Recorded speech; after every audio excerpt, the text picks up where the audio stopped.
We're live.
Are you ready?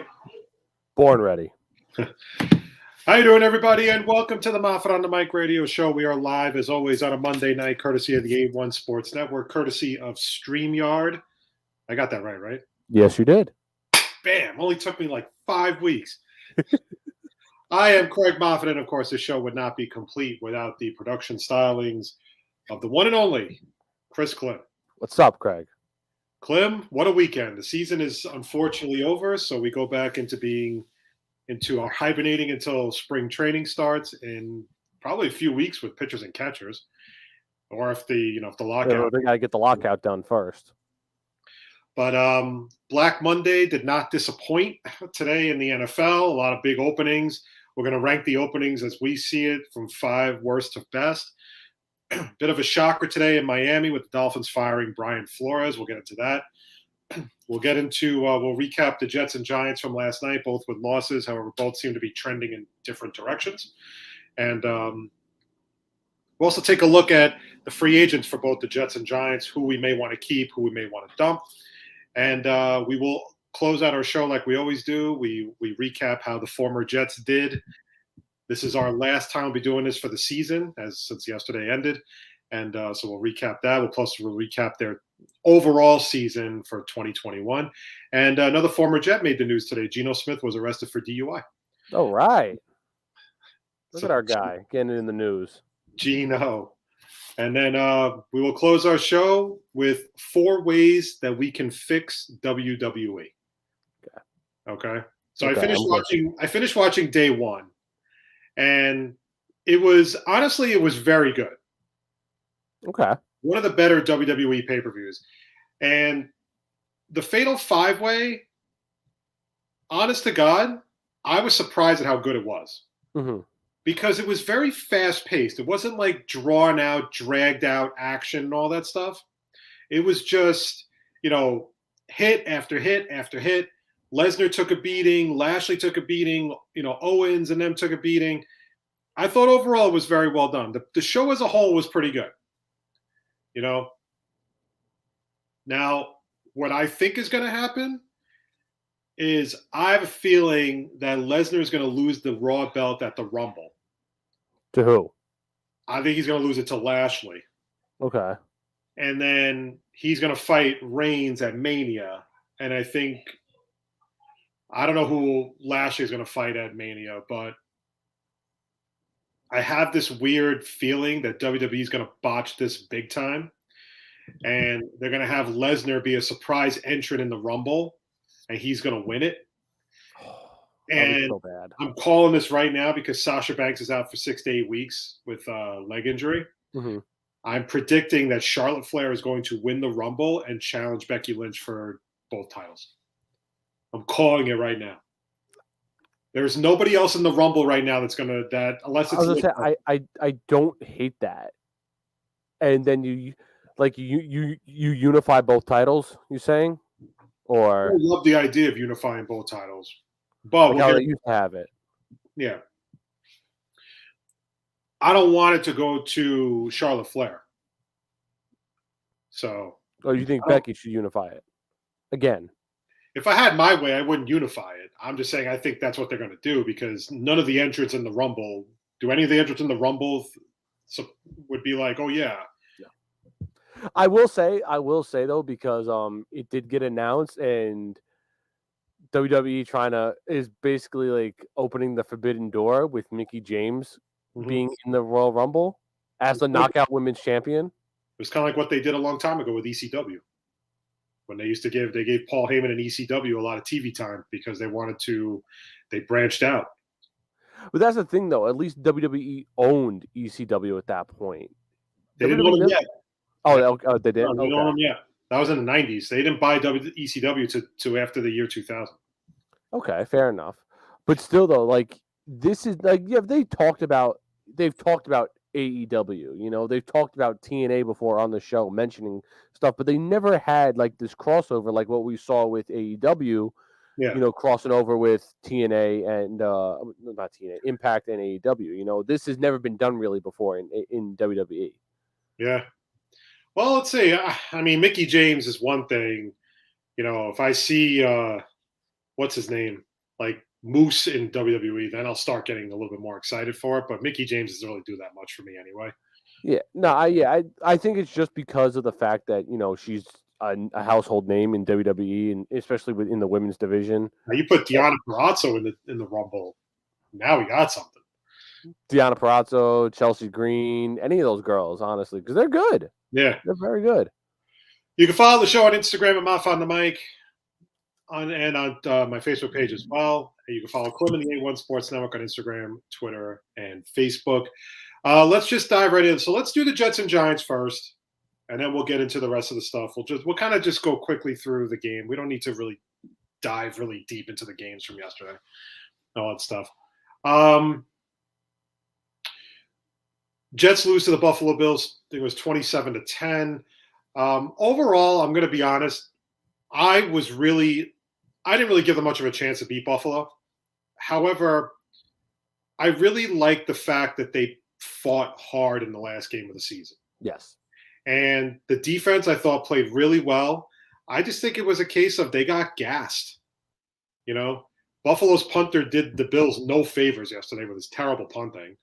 Oh my God. And unfortunately, the problem is that the Jets just didn't have anybody to play. I mean, Jamison Crowder gets hurt in the second quarter, so now you're down Jamison Crowder, Braxton Berrios, Elijah Moore, and Corey Davis. You're not going to survive. You're not going to survive that. So the fact that Zach, and the thing was also Zach was running for his life the entire game. Yeah, he got sacked 8 times yesterday. And I was gonna say to that point, like they threw up a stat at one point. It was like the Bills had total offense like 300 more yards than what the Jets were doing. Mm-hmm. The Jets were only down 10, so that gives the credit to how good the defense was actually playing yesterday. I thought the defense played really well. I think that they are really kind of starting to turn a corner. I mean, it's unfortunate that it's ending now. Mm-hmm. However, it's something to build on. You see, this was the plan for year one under the Douglas Saleh rebuild. Mm-hmm. Set the foundation. That's it. Set the foundation, then build on it in year two. They have some foundational pieces now in place for next year. Right. Michael Carter II, Brandon Eccles, Quincy Williams, John Franklin Myers, Quinnen Williams, AVT, Elijah Moore, Zach Wilson, of course. I mean, they have some really solid pieces in place for next year. And the good news is most likely the coaches are all going to be back. Yes. LaFleur is going to be back. Ulbricht's going to be back. Of course, Saleh will be back. So this is one of the first times that the Jets don't have any turnover in the coaching department. Right. Because what it always was is like you keep Todd Bowles, but now we're going to replace the offensive coordinator with Jeremy Bates from John Morton. Yeah. Then Adam Gase takes over. They got to fire the whole freaking coaching staff and everything. So for me, it's like this is what I'm liking to see. I like that cohesion going into year two. Mm-hmm. I think, Zach had another game with no turnovers, which is what you want to see, especially against the Buffalo Bills defense, one of the tops in the league. Especially in Buffalo, especially in a cold weather game. So those are the things you liked. Honestly, I think if the Jets had had more weapons, I think they would have. I don't think they would have won the game, but I think it would have been a lot more competitive. Mm-hmm. The only other weapon they had was Keelan Cole. Right. And on top of that, you bring in Denzel Mims, and what's the first thing he does? False start. So, there are things that are beyond the Jets' control, but you like where the team is trending moving forward. Mm-hmm. So they finished the season 4-13. They have picks 4 and 10 in the draft because the Seahawks beat the Cardinals yesterday, and they can go in a lot of different directions. It's going to be a very interesting draft for the Jets, I think, coming up at the end of April, because I don't know what the priority is. It's very conflicting. Most of the mock drafts I've been seeing have them taking Derek Stingley Jr. at number 4. And then the other picks at the time were like 8 or 9. Mm-hmm. Now it's at 10. So this morning I saw a mock draft, I think it was Sporting News, put out a mock draft for 4 to 10. And they had George Karlaftis going to the Jets at 10. See, I see George Karlaftis most likely going 4. That I agree with you, yeah, because I don't think if Douglas really likes him, then I don't see Douglas risking losing him at 4 and hoping he's there at 10. Yeah. I just don't see that happening. I was looking at some early mock drafts and I was doing my own, matter of fact, and I think if for some reason Hutchinson or Thibodeau fall to us, then I think you got to take those guys. But if not, at 4 you got to go with Kalfis, whatever his name is. And then at 10, I was looking at it. You got to go defense again, and with how bad the linebackers look this year, I think you got to go. Who was it? I think his last name was Lloyd, the middle linebacker from Georgia. I want to say it was. I think Roby. That's his name. Something Roby. I'll look it up, but I think you got to go to linebacker there at that situation. We talked about Saleh's defense, and the thing about Saleh's defense is it's not predicated on secondary play. It's predicated on getting a pass rush. It's about getting the quarterback uncomfortable so you can sit back. Now, that doesn't mean the Jets shouldn't upgrade the secondary. They have to upgrade the secondary. I don't disagree with that. But if you're picking 4th overall, I think you take I think you go 2 routes.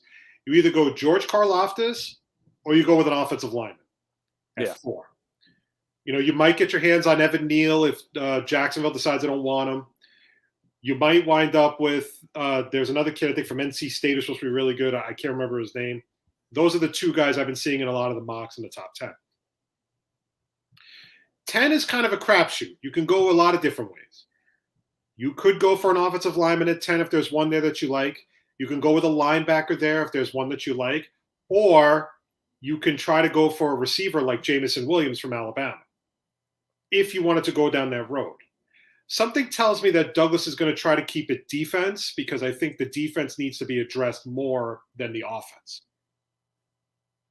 You see, a lot of people were saying, I was reading like the 5 keys to the Jets offseason this morning in Newsday, and they keep going on and on about how they need more receivers. They need more receivers. They need more receivers. Well, how many receivers do you possibly need? Because if you have you're going into 2022 already with Corey Davis and Elijah Moore, and you're hoping to bring back Braxton Berrios, which I think they will. I don't think Braxton Berrios is going to go anywhere. So I think they really do like Braxton Berrios. You can add a receiver if you want, which there's nothing wrong with that. But that's 4 guys right there. I don't know how many more receivers you possibly need. If that's the case, just bring Keelan Cole back for another year. And plus we still have. I mean, he's not good, but Denzel he's still on the roster technically. And to be very honest, Klim, I think getting a tight end is actually more of a priority than adding another receiver. It easily is. You need a tight end out there. So then I'm asking myself, does Douglas really want to spend some big money on a guy like Dalton Schultz from Dallas? Mm-hmm. I don't think Jerry Jones will be able to afford to pay him. Or does he go a different route and go with a guy like maybe tries to give O.J. Howard a contract? Or draft a tight end, Yeah, or I think they're going to do both. I definitely think they're going to draft a tight end. I just don't know where they're going to draft that tight end. I think, like you said, last year, our first 4 picks were offensive. And I think that might be the same situation this year. From what I've been looking at, I think you got to go Karlaftis with the 4th overall pick. And then his name is Devin Lloyd. I looked it up, from Utah, linebacker. Okay, I was thinking another guy from Georgia. I think his name is Nakeem Roby or something like that. But he's I think you go him at 10, and then in the second round you look at a safety, maybe a guy like Daxton Hill or a guy like Jordan Battle from Bama. Like the one guy I want for tight end is Jeremy Ruckert from Ohio State. From Ohio State, yep, Long Island guy. Right, so there's a lot of different options they can do here. Or if the Jets really want to, they could trade down a little bit from 10. Mm-hmm. Keep your pick at 4. Draft your guy at 4, and then maybe at 10, if you see that there's a lot of guys that are kind of one and the same, trade down a little bit. See, because 10 is going to be an interesting spot. Mm-hmm. Because I think there's going to be teams that's when you start seeing the teams kind of haggling over the quarterbacks. Yeah, because that's where, where a team like the Saints and the Steelers and a few other teams might want to be like, okay, I want to get a guy like Kenny Pickett. I want to get a guy like Matt Corral or Sam Howell, who are going to be there at 10. 10 is going to be an interesting spot for the Jets. They could stay there. If they really wanted to be ballsy, they could try to package both picks to move up to get Hutchinson or Thibodeau. Mm-hmm. Or they can take 10 and trade down. Which I wouldn't hate if they traded up to get those guys. See, the way I was thinking was this. Jacksonville has the number 1 overall pick again, right? Mm-hmm. If Jacksonville were smart, they would consider adopting the Jets strategy from last year with the draft, with building around Zach. Right. Now it's time to build around Trevor. Okay? Because in 2022, Trevor Lawrence is going in with, in my opinion, a weaker team than 2021. Right. Because, number 1, you don't have a tight end. Number 2, James Robinson is out probably for all of 2022 because he ruptured his Achilles in the I think he ruptured his Achilles in the Jets game. So he's going to be out for at least a year.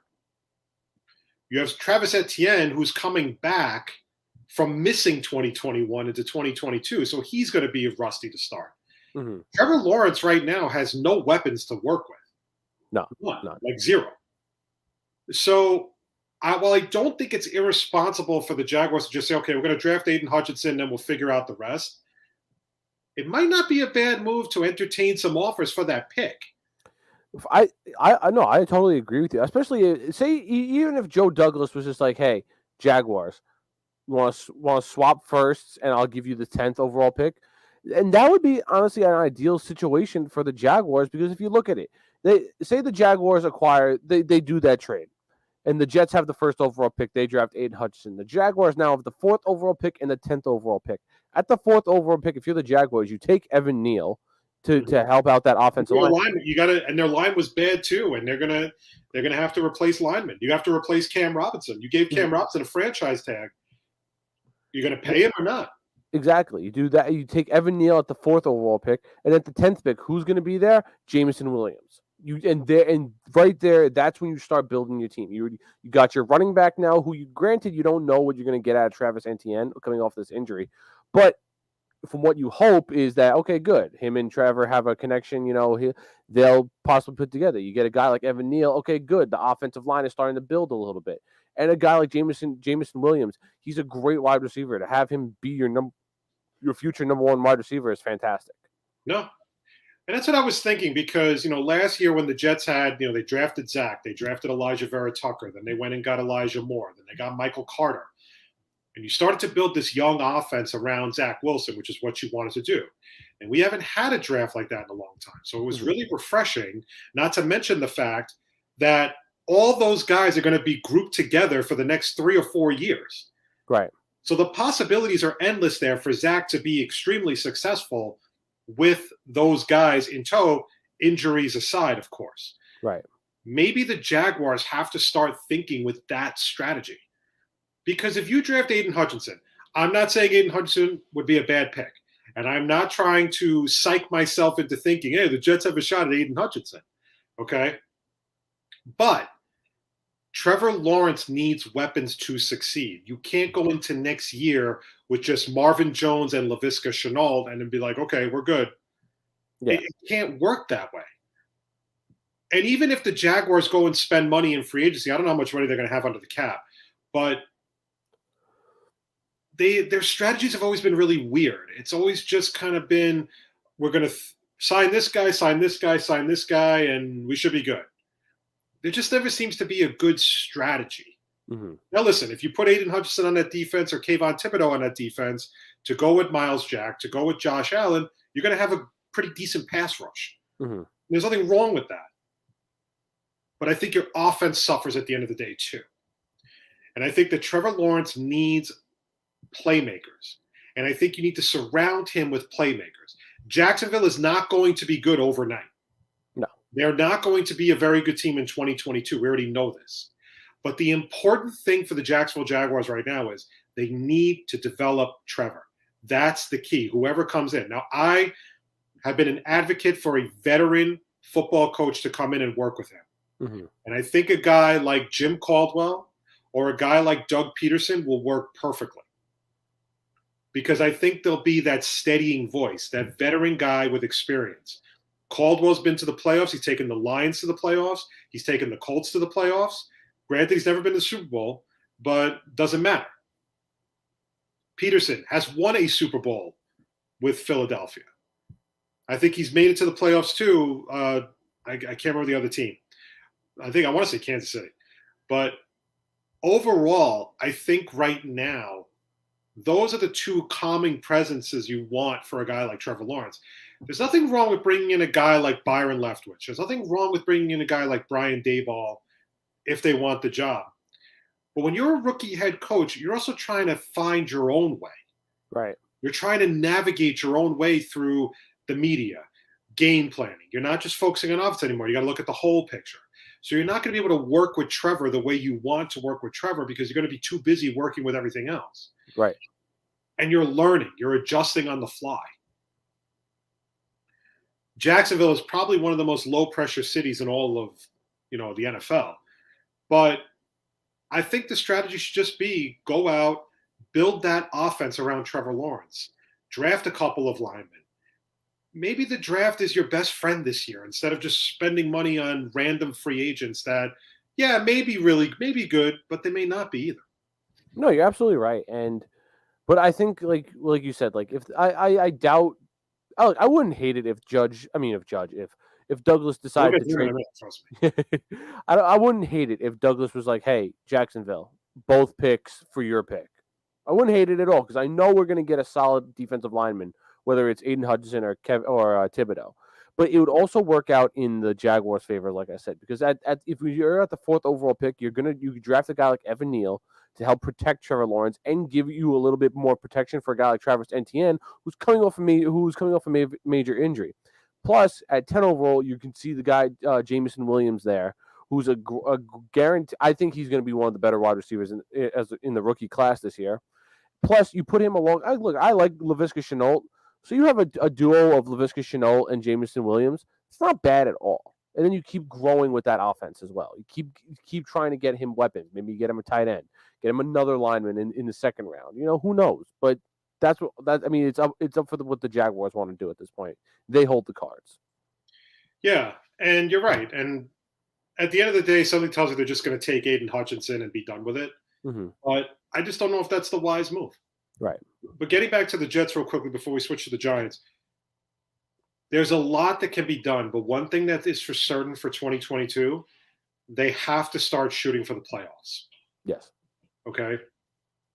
I'm all for a rebuild. I love what's going on so far. Now we got to build on it in year 2.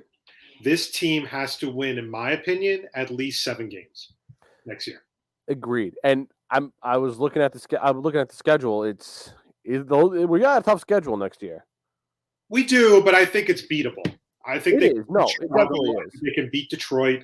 I think they can beat Pittsburgh. I don't think Pittsburgh's that good, especially Big Ben next year. But the thing that's going to kill us, and you've said it. I literally talked to my friend an hour ago about this and couldn't agree with him more. And like I said, you've said it multiple times. We gotta start winning on the road against the AFC teams. We gotta start beating the Bills. We gotta start beating especially the Dolphins. We gotta start beating the Patriots on the road because that's the killer right there. Yeah, you're absolutely right because they're 0-12 against the AFC East, and to be honest, you accepted it this year because you knew the team was young and raw and kind of inexperienced. It's not going to fly for 2022. No, it's definitely not because we saw what this team can do. Like if you told me coming into this season that 50% of the Jets wins this year were going to be against the Bengals and the Titans, I would have laughed right in your face. Mm-hmm. But like we've seen them play good. We know this team has talent. Like we said, the games against the Titans and the Bengals, the Jets looked almost nearly perfect, and you needed to be perfect as this team to beat those teams. So there's talent there. You get the right pieces around them, and you got to build towards next year. You can take at least one from the Bills next year on the road or home, whatever it is. You could potentially sweep the Patriots and the Dolphins next year. It's very possible. Well, it's all going to depend on Zach Wilson's development. I think that's going to be key for year 2. Mm-hmm. Again, it also depends on what you decide to do. God bless. Did you hear that? No. Okay, good job muting it. I would have sneezed right into the mic like an asshole. Yeah. I mean, I was like, sometimes you get that, you feel the urge. But, Zach's development in year 2 is going to be a big deal, but it's also about staying healthy. And this team has just been freaking snake bit with injuries. And it's frustrating. They lost George Fant last week. This week they lose Morgan Moses to an injury. They lost Jameson Crowder. You're losing all your starters. You're not going to be able to compete. So, and I think another thing for the Jets, for speaking of injuries, is what's Mekhi Becton going to do? Yeah, that's a good point. I mean, listen, we all know Mekhi Becton's issues have to do with weight. Mm-hmm. I think it's more that than anything else. And listen, Douglas and Saleh are not wrong in what they're saying when they're saying that heavier guys are going to heal a little differently, maybe take a little longer. They're not wrong when they say that. Even we know that. Mm-hmm. What concerns me about Mekhi Becton is this is something that's going to balloon out of control, no pun intended, and basically hurt him more than help him. Right. And that's what I'm concerned about as a Jet fan, because I want to see Mekhi Becton. If you want my honest opinion, I think Mekhi Becton should be on the right side next year, not on the left. Fant played really well on the left side of the line this year. He's earned the right to stay there. Mm-hmm. I think he's definitely earned the right to stay there. Now, I don't know what the Jets are thinking, but I think having Mekhi on the right side might be better for him than the left side. It could be in the long run, because it's definitely not as much of a pressure situation for he wouldn't have to face all these tough defensive ends that line up on the right side. It could be a better situation for him. But again, like the question is, how good is he going to be? We all know he's a great player. We saw that from day one when he stepped onto the field. Mm-hmm. We know he's good, but as you know, and I know, and any Jets fan knows, and any sports fan knows, the best ability is availability. And he's been these 2 years. He basically missed this entire season, and he missed a good portion of last season too. So, but that's also why you look for depth in the draft as well. Yeah. Now, I don't think they're going to wind up bringing back Morgan Moses. No. I think Morgan Moses is going to get a starting job somewhere else, because I think that Fant has earned the right to be the left tackle. I think they want Becton to be the right tackle, which leaves Moses as kind of the odd man out. Right. I think Morgan Moses will get an offer to go play tackle on another team, like a multi-year deal. I don't know if the Jets want to go multi-year on Morgan Moses. I do expect them to address tackle in the draft. Mm-hmm. Whether it's one of the second round picks, one of the third round picks, or a third round pick, I'm not sure. But I do expect that to be the case. Becton is going to play a bigger role in 2022. He's got to be healthy. He's got to be prepared. Let's hope he kind of takes this and runs with it. No, you're absolutely right. And even the depth to a point this year actually helped out in Jets' favor, because Dan Freeney actually looks like a pretty decent lineman. Nice depth piece to have. He looked good. And the dude we traded, I can't pronounce his name, the guy from the Chiefs we traded for, the doctor. Oh, DuVernay Tardif. Yeah, he actually played really well. But not bad. Here's the only thing I will say to Jet fans is, while I understand that you really like these guys and everything, that doesn't automatically mean you break the bank for them. Right. And I do include Braxton Berrios in that equation. I think Braxton Berrios has been a legitimately dangerous weapon that we have on this team. However, I don't know what he thinks he's worth, and I don't know what Douglas thinks Braxton Berrios is worth. And Douglas, one thing we know about him as a general manager is he's very stubborn. He's not going to overpay for a guy if he feels the guy isn't worth it. So we'll have to see how that kind of plays out as the offseason goes along. Free agency begins on March 16th. The draft is at the end of April 28th, I think, if I'm not mistaken. But the end game is this. The season is over, unfortunately, but I loved the fight in the end of the season. I'm hoping it goes into next season, because next season, whether Joe Douglas likes it or not, is going to start to be that if you don't start making progress, you're going to be on the hot seat. Yeah. And honestly, the Jets need to win at least 7 games next year. Easily. Totally agree. I totally agree with you. Now, getting to the Giants, who lost yesterday in their season finale 22-7. Jake Fromm threw his first NFL touchdown. Actually, a nice touchdown, to be honest, in his defense. Dave Gettleman officially retired today, but Joe Judge will be back for next year, according to multiple reports. And look, I don't know what else to say that hasn't been said about Joe Judge. He looks like he's in over his head. I don't know what the game plan is going into 2022, because they have a lot of guys under contract.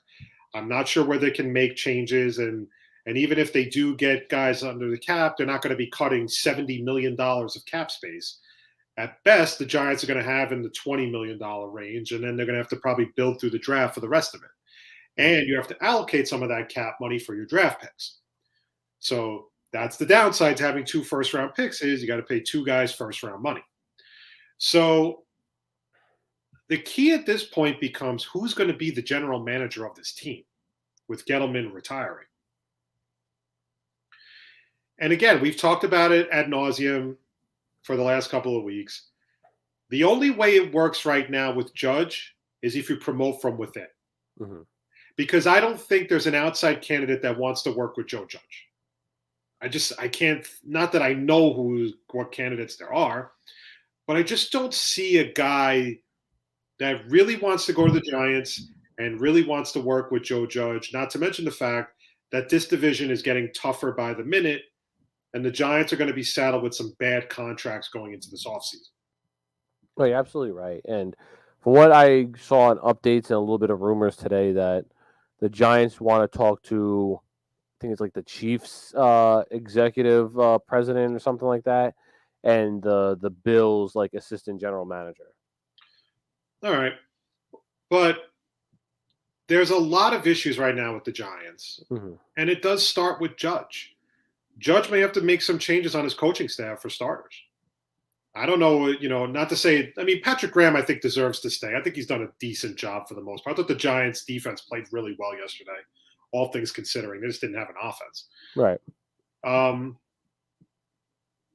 But then it becomes a bigger issue. Do you change offensive coordinators, which gives Daniel Jones another year where he's got to learn a whole new offense? And the thing is, in a make or break year for Daniel Jones, I don't agree with changing coordinators now. It's not fair to him. You already fired Jason Garrett and replaced him with Freddie Kitchens. Now you may, I'm not saying it will happen, I'm saying it's possible you could wind up firing Freddie Kitchens, and then you kind of have the Sam Darnold syndrome again, where he had 3 different coordinators and he didn't know what the hell to do. It's not going to, all that's going to do is stunt Daniel Jones's development. But then becomes the next question is, do you want to move forward with Daniel Jones? We don't really know that yet. We don't really know what the Giants think of him.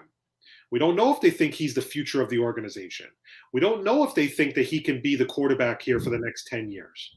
I think he's shown some flashes, but as a whole, it's incomplete. Right. Then the next question, what about Saquon Barkley? What are we doing about him? How do you fix the offensive line? You're going to probably cut Sterling Shepard because you got to save $12 million. How do you replace that? Does the defense need any fixing? How do you address the draft? There's a lot of questions and possibilities with the Giants. The thing is whoever takes the job is inheriting a veteran roster and just boggled with contracts. You may have to cut James Bradbury. That's a tough decision that the Giants have to make right now. James Bradbury definitely wasn't a very good player last year in 2021. He was much better in 2020, but he wasn't very good in 2021. Cutting him, I think, saves them money, but I also think it incurs a dead cap hit. So the thing is, there's a lot of options where the Giants can go with this. I don't know if sticking with Joe Judge is the right move, but I understand it from the Maras perspective. They're tired of flipping coaches every 2 years. Right. So it may not be the decision that the Giants fans like. It may not be the decision that the media and beat writers and sports radio hosts like. But I think for the sake of continuity, it's not a bad decision to go with. No, you're right, and to that effect, because even when the same thing with the Jets, you can't keep firing these guys every few years or so, because then you're never going to build anything. At least with Joe Judge, like he has whatever his plan he has in his mind, and yeah, they're going to have to try and find someone who wants to coach, who wants to work with Joe Judge, and we don't know who's going to like that or not. Maybe they hire within, like you said, and I agreed with you that hiring within might be the best decision to do. But at least, from like you said, from a continuity standpoint, sticking with Joe Judge may be the best thing. So the issue is, too, and this is what concerns me about Joe Judge. Not only did the Giants take a step back in 2021 from a team perspective, but I also thought that Joe Judge, in some ways, kind of quit on the team. And I don't know if you saw the game yesterday at all. But, for example, Judge had no confidence in Jake Fromm. So he ran a quarterback sneak from his own 4-yard line. Because he had no confidence in his offense to get yards. See, that is a bad look for a coach. See, coaches have this weird way of, they try to protect these young guys, right? Here's my thing with Jake Fromm. The only way that you're going to know if Jake Fromm is any good is if you let him air it out. Yeah. Give him the protection, Let him try to pick apart a defense. You're 4-12. Who cares? Who cares? Now, look, I'm not naive to think that Jake Fromm is the future of the New York Giants. We all know that that's not the case. But if he handles himself well in a game, then you don't have to look for a backup next year. And he can back up Daniel Jones. Like the Jets. Jets have Mike White now. Yeah, and you don't have to deal with signing a Mike Glennon or a Chase Daniel or some other crappy scrub backup quarterback. But you don't know unless you take the reins off of him. Exactly. And the thing is, right. Sometimes it's a very simple strategy. You take an inexperienced kid, you throw him in the deep end of the pool, and you hope he can tread water. And if he can do that for 4 quarters, then maybe you have something you can work with for next year. Exactly. And like I said, it's really easy to revert back to the Jets because we're Jet fans, but look at what the Jets did with Mike White. Like, yeah, sure, Zach Wilson went down with an injury, but the playbook was wide open for Mike White, and he proved it. It was like, holy shit, this guy can play. Like, this guy is a very capable backup. We didn't need Joe Flacco. We didn't need a veteran quarterback in here to help. We had Mike White. But Mike White is a guy you can build on. You can develop him a little bit more. He got exposed a bit in the Buffalo game. So right off the bat that he's probably not a full-time starter type of quarterback. Mm-hmm. But he's a guy you can develop. Maybe the Jets bring in a veteran just for the hell of it because maybe it's not such a bad idea. You bring in a guy who's familiar with your offense, who knows how to run Mike LaFleur's offense. There's nothing wrong with that. And there's nothing wrong with a guy like – the last thing I want to do is gift wrap a position to Mike White. If Mike White is as good as he thinks he is and he's confident how good he is, then there's no reason why he can't try to beat out my veteran for the backup quarterback job. Right. You already know the starting job is going to Zach. He's not going to beat Zach for the starting job. Now, going into the offseason for the Giants, I'm not saying that you have Jake Fromm challenge Daniel Jones, but if you know that Daniel Jones is a bit all over the place, then signing a guy like Mike Glennon makes no sense. Because Mike Glennon is a terrible quarterback. Very bad. He's absolutely terrible. Dog shit. Where you go with the backup quarterback is a totally different story. Find a guy who may know Freddie Kitchens' offense. Find a guy who may know how to run things, who knows the scheme. Or draft a kid. They're going to kill you. And you know what? There's nothing wrong with drafting a quarterback if you're the Giants because you know what? It's about giving challenging Daniel Jones. Right. In 2022. If you have every intention of running back with Daniel Jones, then there's no reason to light a little bit of a fire under his ass and bring in a kid that might challenge him. Yeah, even if it's like whatsoever. Even if you have to draft a guy in like the 5th round or whatever, by all means, let him challenge it. Let whoever you draft in the 5th. Maybe it's Jack Cohen. Maybe it's him. Who knows? Whatever it is, you gotta get something to light a fire under his ass, Saquon's ass, and this line and the wide receivers' asses. But I also think that the Giants have 2 first-round picks. I don't know if maybe drafting a quarterback with the second of your first rounders is a good idea. It wouldn't kill you. It wouldn't be a bad idea either, though. No, it wouldn't. But don't delude yourself into thinking that you need Deshaun Watson. Don't delude yourself into thinking you need Russell Wilson. Because I think the Giants are a long ways away from that. Because the last thing you want to do is bring Deshaun Watson here with that huge contract. And then on top of that, you have no line to protect him. Mm-hmm. And he's going to get murdered back there. Right. Or even if you decide to, maybe Daniel Jones isn't the guy and we're going to go with Kenny Pickett. There's nothing there for Kenny Pickett. But you let Daniel Jones take the bumps and bruises. You let Kenny Pickett develop, or Matt Corral or Malik Willis, who a lot of people really like from Liberty. Let them figure out. Let them sit and watch. Because the last thing you really want to do is throw that kid out there, and then you fire coaches, and then you got to start all over again. Right. It's the last thing you really want to do right now. This is why, in many ways, you fire Judge now, and you just say, you know what? I know we said this, but we just felt it was better to start a whole new chapter of Giants football. And you know it's so crazy too, that when you heard one of the other firings this morning, and I bet you we're going to get to that in a minute as well. But when you hear that Brian Flores gets fired and the Giants are like, hey, we're sticking with Joe Judge, now it's like, what the hell's going on here? All right, so let's jump right into that then. Good thing you brought it up. So, of course, one of our favorite holidays around the NFL is the day after the season's over is Black Monday. And that's when pretty much teams fire their coaches, general managers, whoever. Now, the Jaguars had already gotten, well, I don't think the Jaguars, Urban Meyer got it rolling by basically getting his ass canned. So Jacksonville has already started interviewing guys left and right. They interviewed Peterson, they interviewed Caldwell. The problem, what I'm reading with the Jaguars is that, and I wish we had Taylor Dahl on because I really want to talk to her about this. I tried to get her on. She didn't answer me, unfortunately. Is the fact that from what I'm reading in a couple of various like Jaguar blog sites is that some of the candidates don't want to go to Jacksonville because of Trent Baalke, the general manager. Because Trent Baalke is just an outright terrible general manager for the team. Trent Baalke is now campaigning the Cons to interview Bill O'Brien for their head coach job, which I heard Jake talking about Bill O'Brien, and Jake was obviously covering the Houston Texans. Nobody knows it better than Jake as far as I'm concerned. But the difference between Bill O'Brien in Houston compared to Bill O'Brien in Jacksonville would be that Bill O'Brien doesn't have personnel control.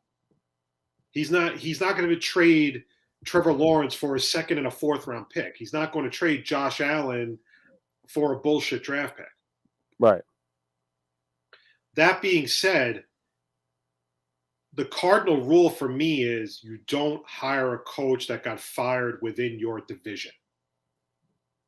And when Bill O'Brien got fired by the Texans, then in my opinion, the Jaguars should have just don't even think about hiring Bill O'Brien. Now, other teams that got, obviously we talked about Brian Flores. That was the shocker of today because I really believed he was going to stay for another year, especially after they beat New England. And 2 out of his 3 years, he's had a winning record. Yeah, I was going to say, because we talked about this not too long ago about, like, what might the Dolphins do with Brian Flores. I think we both agreed that I don't think he'll get canned this year, but if he doesn't produce, like, a playoff appearance next year, then it's like, okay, what are the Dolphins really doing? Because it's year 3 we said, but this was year 3 with Brian Flores. 4. So the thing is that Flores would have definitely had to make the playoffs. See, this has been my thing about the Miami Dolphins. The Miami Dolphins have been a team that I always thought they were either one player away or a head coach away from going to the Super Bowl. They rebuilt it under Flores a couple of years ago. They went 5-11, but it was a really young team. And everybody believed that they were on their way to greatness under Brian Flores. That Brian Flores was getting a lot out of that team. They were playing hard for him every week, and there was a lot of potential moving forward. Fast forward to 2020, they draft Tua. And they bring Tua in, and then they add Ryan Fitzpatrick. Ryan Fitzpatrick is tearing it up for the Dolphins. I mean, having good game after good game after good game and everything. And then inexplicably, during the bye week, Flores decides that he wants to start Tua the rest of the season, which ruffled a lot of feathers among his players because his players believed that he was quitting on the season by going to Tua. And then what happened? Tua basically struggled. He could never get his footing, he could never get that offense into a rhythm. Common trait for a rookie, mind you. Okay? Especially a rookie being thrown out to the Wolves. Flores had no choice to go back to Fitzpatrick, and the momentum that the Miami Dolphins had was pretty much flushed down the toilet.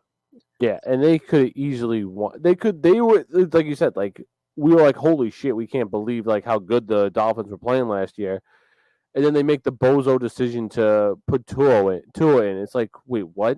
Like, and in a do or die game against Buffalo last year, win and get in the playoffs, Buffalo completely destroyed them. Yep. Now you come to 21. They draft Jalen Waddle. They have a full season of Tua now. Fitzpatrick is gone. They bring in Jacoby Brissett to back him up. The Dolphins start out 1-7. Then they win 7 in a row. The problem with those 7 wins was they were all against bad teams except for, I think, Baltimore. Beating the Jets twice, the Giants, the Falcons. Not exactly, I think the Saints with Ian Book. You know, it wasn't even Taysom Hill or Jameis Winston. It was Ian Book because both quarterbacks had COVID. Wasn't the most impressive streak, but it doesn't matter. You still won 7 in a row. Well, and that's another thing we've said about even, baseball, basketball, hockey, football. If you want to try and make the playoffs, you got to beat the bad teams. And that's what the Dolphins were doing. They were beating up on the bad teams. Exactly. So then you go into the game against Tennessee and you get destroyed by the Titans. And then everybody started to doubt the Dolphins a bit again. Because, again, they had trouble beating good teams. And then you get the final game of the season against New England, and you play your hearts out. You're not going to make the playoffs. You eliminated yourselves when you lost to Tennessee.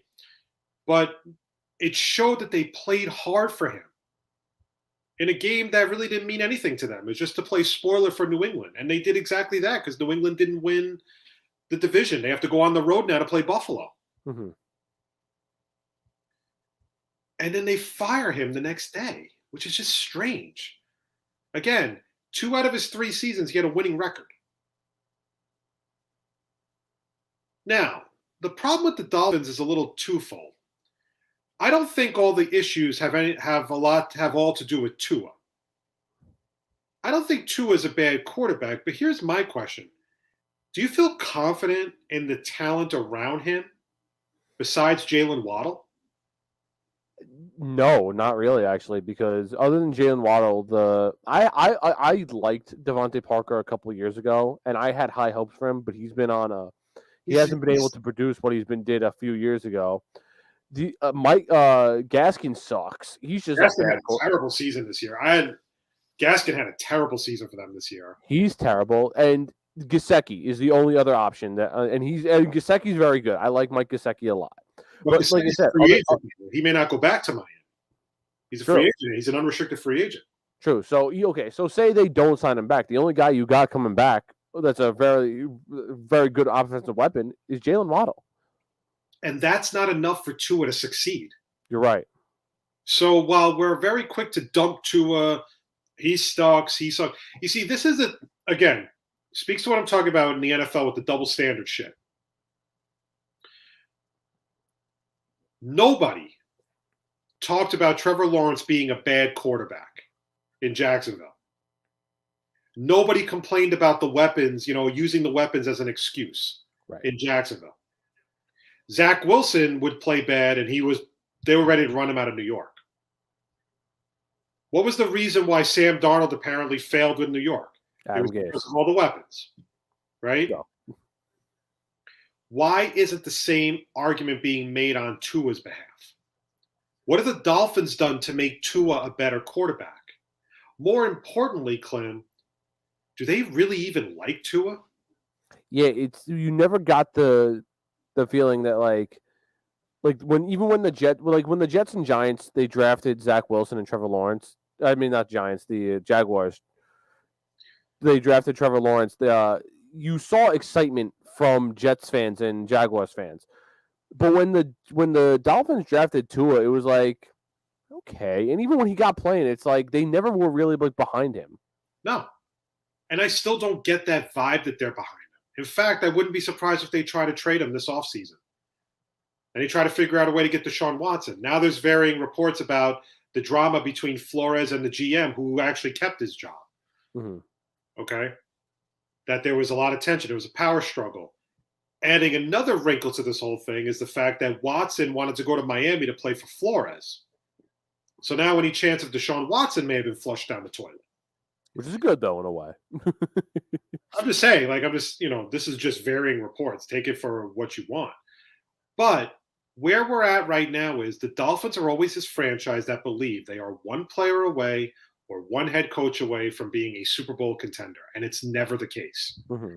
The Dolphins have a good defense, but they have a sketchy offense. They have not built around Tua. And the other thing, too, about the Dolphins is they've really fanned on a lot of their first-round draft picks. Yeah. Waddle was a terrific player this year, and he's going to be a very good NFL receiver. I think he's going to eventually be a top receiver in this league. Jalen Phillips, I think, had a pretty decent season for them in his rookie year because they had the 2 first-round picks from last year. But they've missed on a lot of their other draft picks, and it's burned them big time. And the thing is they're going to run Tua out of town too soon, and it's going to burn them. And the thing is, I don't know what Tua's value really is in trade. Mm-hmm. If the Dolphins are going to trade Tua, then they have to know point blank that the quarterback they want to replace him is theirs. It needs to be signed, sealed, and delivered that if Deshaun Watson's going to get traded to Miami, it's a done deal before you ship Tua out of town. Right. But Gaskin with a bad season, no other weapons outside of Jalen Waddle on the outside. Gesicki's a nice tight end, but he may not be back with the team next year. Your offensive line is fine. I don't think there's anything really wrong with their offensive line. Their defense is good. But all that is the makings of another mediocre team. Yeah. And I think getting rid of a guy like Brian Flores, I thought, number one, was irresponsible. Because, again, the guy gave you 2 winning seasons out of 3 years. Exactly. And now we're going – and, again, we all talk about how the Jets are a big dumpster fire of a franchise. What about the fucking Dolphins? Yeah. I mean, they're just not a – they are a very poorly run franchise. And it shows every year when they finish 8-8, or in this case, 9-8, because there was an additional game. Otherwise, they would have been an 8-8 team. So it just doesn't make any sense. Flores is a guy that's going to get a job very quickly, I think. I think he's going to get hired right away by somebody. Somebody's going to want to hire him almost immediately. And now the Dolphins are starting over again with a new coach, with a new coordinators. And I think it's a really crappy message to send to the team.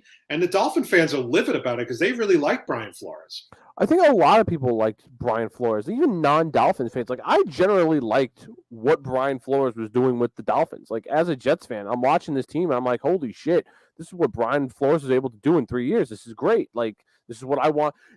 What Brian Flores did with the Dolphins in 3 years is what I'm hoping as a Jets fan that Robert Saleh does with the Jets. Mm-hmm. That's what I'm hoping to see. And if Joe Douglas, for some reason, fired Brian Flores Robert Saleh after a 9-8 season, I'd be fucking livid too. Like, this makes no sense to firing Brian Flores when they were good, they were on the rise. Sure, the Dolphins. I mean, look, the Bills are arguably one of the best teams in the AFC. Granted, but you put the boots to their ass this year. Like, the Dolphins were a very good team this year on the back of Tua and Jalen Waddle. Mm-hmm. You're right. And now it becomes a case of who is going to coach this team. Who are you looking at? Is it going to be Jim Harbaugh? Is it going to be I don't think Jim Harbaugh is coming to the NFL. I think he's perfectly happy. I think he's perfectly happy in Michigan. Mm-hmm. Michigan had their best season under Harbaugh this past season than over the last couple of years. Remember, the first few years of Harbaugh's tenure in Michigan, they couldn't beat Ohio State, and they never got to the national championship game. Yeah. This year they made it to the CFP. So I was gonna say this is the first time in God knows how long, like you said. But it's just one of those things right now where I don't think, and to be honest, Clem, the coaching candidates that are out there that are available, I mean, are you really that excited about them? Like, are you really excited to go hire Matt Eberflus from the Colts, whose defense got shredded by Trevor Lawrence yesterday? Oh yeah, that was insane. Okay. Are you looking to really hire Nathaniel Hackett to be the head coach, even though he worked with Aaron Rodgers in Green Bay? None of these guys are really, to me, I don't think they're any better than Brian Flores. So why would you get rid of Brian Flores? They must have something like planned already if that's the case. I would hope. I mean, unless it was so toxic between coach and GM, they had no choice but to fire the coach. Yeah, that could be the only thing, because like we said, like we like Brian Flores. We as Jet fans, we're naturally supposed to hate the Dolphins. But me and you have been talking Brian Flores up and down. But now I'll give you another point. Think about how unattractive that job becomes. Mm-hmm. Because Brian Flores, like we just said, 2 out of his 3 seasons in Miami, winning record. Okay? First year they went 5-11, but they were really competitive. They were a young team. They were very raw. But they played hard for him every week. They busted their butts for him every single week. It was just a case of they just didn't have the greatest talent in the world. Fast forward to the year after, they go 10-6, but they lose to the Bills in week 17. Fast forward to 2021, they go 9-8. They beat the Patriots in the end of the season game when they had nothing to play for. Mm-hmm. They were not going to go to the playoffs if they won that game. It was just a case of, if we win, the Patriots don't get to be the AFC East champions. And they won that game. It's a pretty telling trait from the players when they play that hard for the coach in a meaningless end of the season game at home. And you fire the guy. Exactly. So now, if I'm a coaching candidate, I'm like, whoa, wait a minute. This guy finished with 2 winning seasons out of the 3 he was there. Those players played their asses off for him. And he wins the last game of the season, and they're going to fire the guy? Why would I want to go there if I'm going to be in 3 years if I don't produce I basically have to produce a Super Bowl to win. If I'm the Bears or Jaguars right now, Brian Flores is the first call I'm making to be my next head coach. So let's jump to the other game. The other teams were not surprising. The Vikings fired Mike Zimmer and they fired their GM Rick Spielman. The Broncos fired Vic Fangio on Sunday after they lost Saturday to the Chiefs, and the Bears fired Matt Nagy and they fired Ryan Pace. Originally, there was a rumor going around that Ryan Pace was going to get promoted to team president, but that is not the case, so they're both gone. So what we're going to do now is we're going to rank, in our opinion, or at least in my opinion, and Klim, you can challenge it whenever you want. Okay. We're going to rank what we feel are the best. We're going to start with the worst and go to the best coaching hires. Now, this list can change because tomorrow something else may happen, or the day after something else happens. The NFL is a very tricky league. So it doesn't, just because these guys get fired and your coach is safe today doesn't mean anything tomorrow or the next day. Hold out a glimmer of hope, Giant fans, that there is a possibility that Joe Judge could be fired. So here we go. So these, right now, there are 5 openings in the NFL. Okay. All right. So number 5, in my opinion, the worst job on this list is in Jacksonville. And the reason why I say Jacksonville is because there is only one thing selling Jacksonville to prospective head coaching candidates, and that is Trevor Lawrence. Trevor Lawrence is the only reason why you will want to go to the Jacksonville Jaguars. You are not interested in going there for any other reason. They are a bad football team. They play in a tough division. They have a long way to go before they become remotely respectable. There's got to be a strategy in place, which there isn't. And the GM is an idiot. So these are not, at the end of the day, these are not, if you're a head coaching candidate, the Jacksonville Jaguars is probably not a place you really want to go to. But if you're that veteran guy who really thinks that they can get the most out of Trevor Lawrence, then I think it makes sense. That's why I said Peterson or Caldwell, I think, would be perfect for Jacksonville. Something tells me they're going to pivot. And they're going to hire Byron Leftwich. That's what I think they're going to do. Go ahead. You were going to say something. I think the most unattractive job in the NFL right now is the Bears. The Bears playing a really tough division, especially if Aaron Rodgers comes back. Bears are playing in a very tough decision. Granted, yeah, the Vikings are head coachless and the Lions stink. But like what we saw out of the Dolphins fighting for Brian Flores, these guys, they play hard for Dan Campbell. They have played very hard for Dan Campbell. So you can, and I think they're going in the step in the right direction. The thing is with the Bears, they're really only like player they can go really off of is Justin Fields, and he didn't have the best season. Granted, I don't think besides Mac Jones, none of the quarterbacks drafted this year had a good season. Well, but you can flip flop either one. Yeah, like they're not. I don't think the Bears are my number 4 pick actually. And the thing is, their job isn't leaps and bounds more interesting than the Jaguars. I actually think it's kind of one and the same. Yeah, I give the Bears a little bit of an edge because you have Justin Fields. You have a couple of decent offensive weapons in Darnell Mooney, who had a 1,000-yard year this year for the Chicago, and David Montgomery. You have a pretty good defense led by Khalil Mack, and I think that definitely adds a wrinkle to it. Yeah, I had the Jaguars at 4 only for the sole fact that Trevor Lawrence is Trevor Lawrence. There's still a lot of hype around him, and you hold the first overall pick. Yeah, not to throw a little shade at Taylor Dahl, but she covers the Jaguars and she's a fan of the Bears. So I didn't even realize that. That's just a rough. It's like we're sorry, Taylor. Yeah. We don't want to lose you being a guest on our show, so please don't. We love you, please. But the Bears still have Khalil Mack. They still have a pretty good defense, for the most part. I'm curious to see where they go.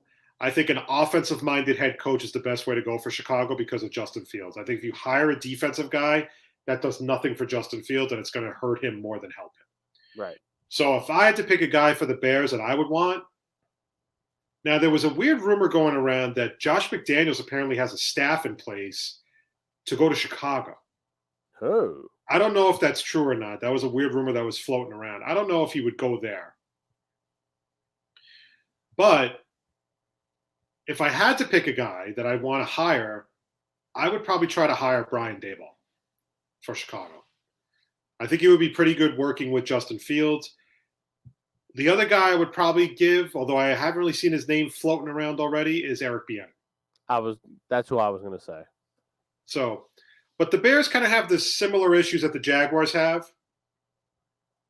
Similar issues and similar positives. However, I'm going to give the Bears a little bit of an edge because I think they have a few more offensive weapons that they can work with over Jacksonville, who doesn't. I think the Bears' defense is better than the Jaguars' defense. And I think that I'm not saying Justin Fields is better than Trevor Lawrence, but they kind of cancel each other out.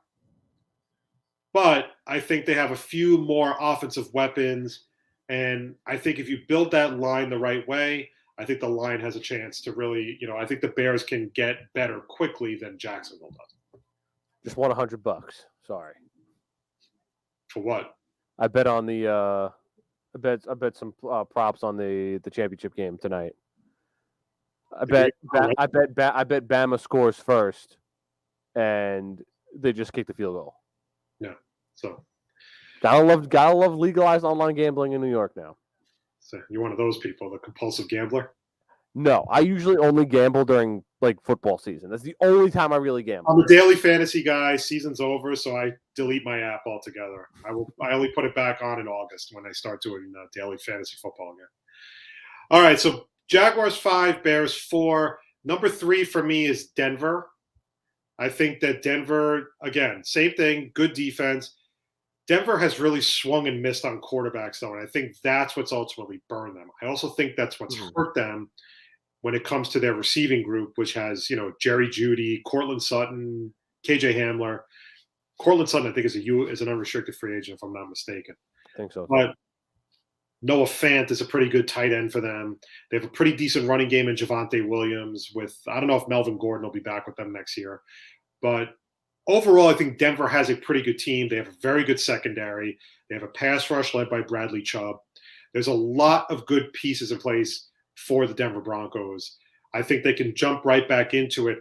Fangio, to me, I never felt comfortable with Vic Fangio being the head coach. I thought he did a decent job, but you kind of always knew that he was never going to be – he was going to fall into that great defensive coordinator, meh head coach. Right. just like Rex Ryan, just like Wade Phillips. The list goes on and on. So for me, Denver is the number 3 choice out of all these. I'll say I'd agree with Denver being the 3.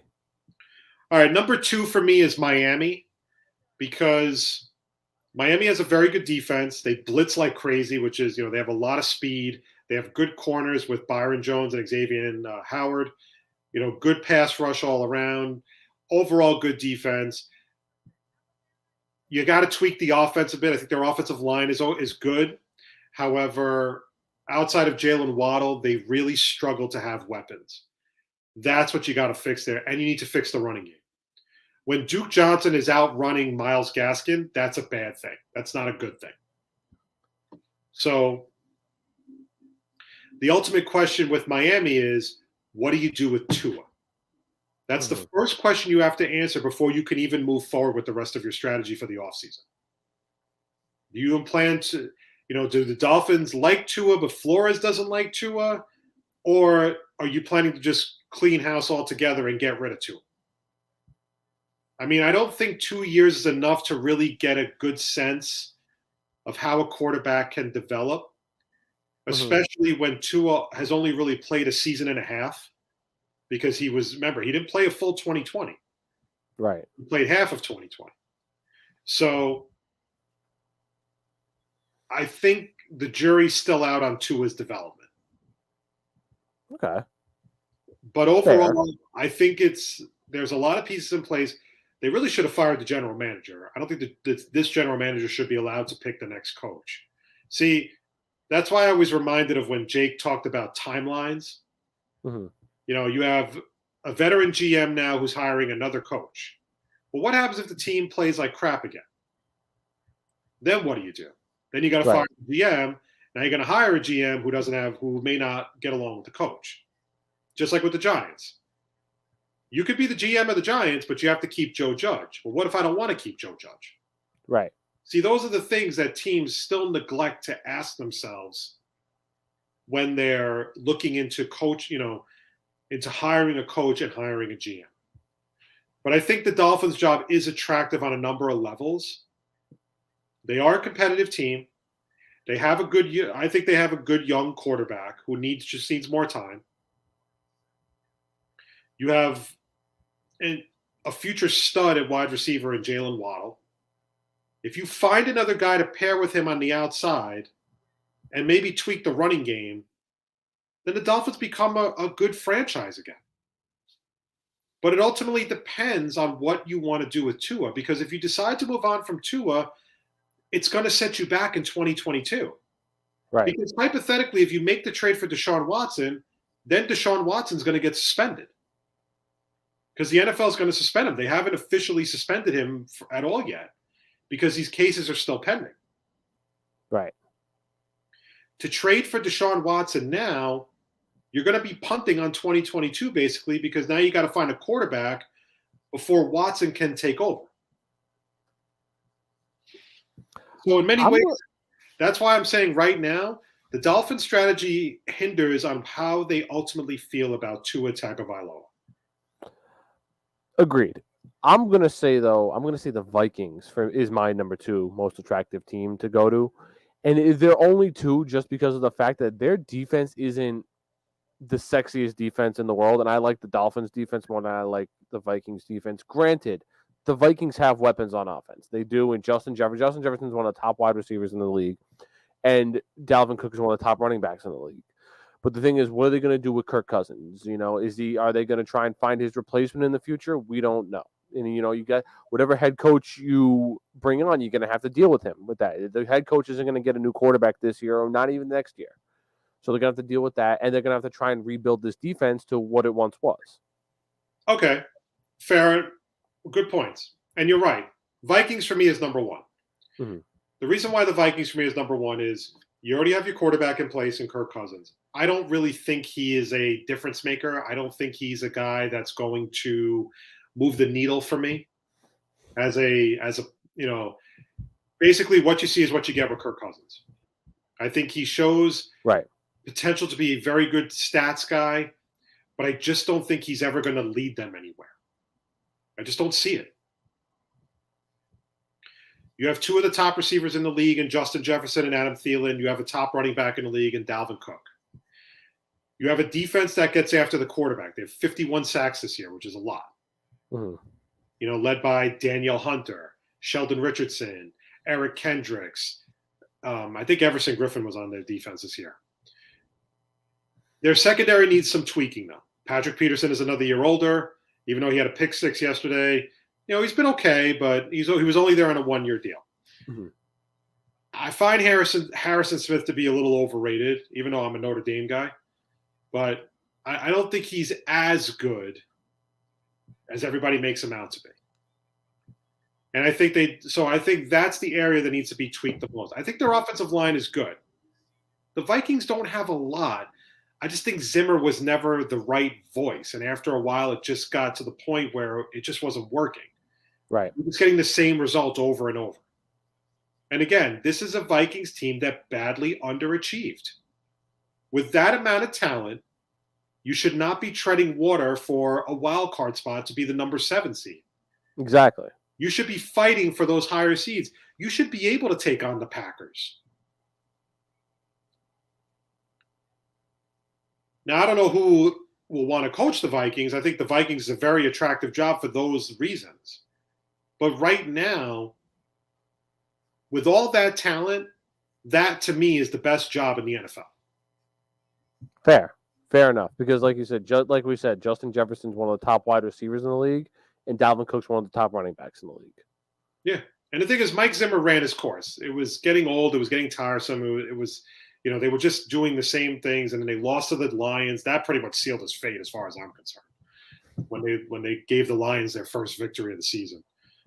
So, but you can't deny all that talent that this team has. And you have to look at it from that perspective. So I would say, to recap, Jaguars 5, Bears 4, Broncos 3, Dolphins 2, and the Vikings number 1. Fair list. Fair enough list. All right. Time to look at the 2022 free agents for the Jets and Giants in a segment I like to call Likely or Not Likely. Klim, I'm going to give you a name. You tell me if they're likely to return or not likely to be signed by the Jets and the Giants. We'll start with the Jets. The Jets have more, actually. Okay? Okay. All right. Number 1, Marcus May. I'm going to say likely. Just be on and this is my sole reason why. Mm-hmm. He's got all these, charges coming back against him potentially, and I know Douglas likes to run a clean ship and whatnot, but the Jets are so bad at safety right now. They could probably get him on a cheap deal, especially coming off an injury, especially facing these whatever charges he might be facing. They can get him on a real cheap deal for maybe 2 years or whatnot, have him come back and be the stud we know he is, because we know he's good. We know he's a good player. Yeah. But the thing is, can he stay healthy? Can these charges get dropped against him? Can he not face a suspension? I personally would love to see Joe Douglas play gamble with that and have him sign back for on a small deal. I'm going to say not likely. Okay. And it's because, number 1, he's coming off a ruptured Achilles tendon, so he's not going to be useful to the Jets anyway. Number 2, the issues off the field are a little troublesome. It's not the fact that he got arrested and or he got the whole DUI hit and run thing in Florida. It's the fact he never told the team. Mm-hmm. And I think that that's a bad look, especially when your agent spent the whole offseason talking shit about the organization, saying that they didn't want to pay him. Okay? Now you know why they didn't want to pay him in many ways. And I think the Jets knew the Jets claim they didn't know about it. I think they knew something, but they didn't know the extent. Mm-hmm. But either way, that's a bad look for Marcus May. And quite frankly, number 3, he wasn't really that good this year. In a franchise tag year, I didn't think he was as good as he was in 2020. And again, everybody kills Joe Douglas because he doesn't want to pay these guys. But he sees things that we don't see. Mm-hmm. And what he basically sees is yes, Marcus May is a good safety, but I can find 10 Marcus Mays in the draft. Mm-hmm. I could find 10 Marcus Mays for a lot less than $12 million a year. He is not a difference-making player. And that's why he elected just to give him the franchise tag and move on. It's possible that he brings him back, but I don't see it, because if the guy can't play a role in 2022, there's no point in signing him to a contract. Fair. There's no point. All right, number 2, Jamison Crowder. Unlikely.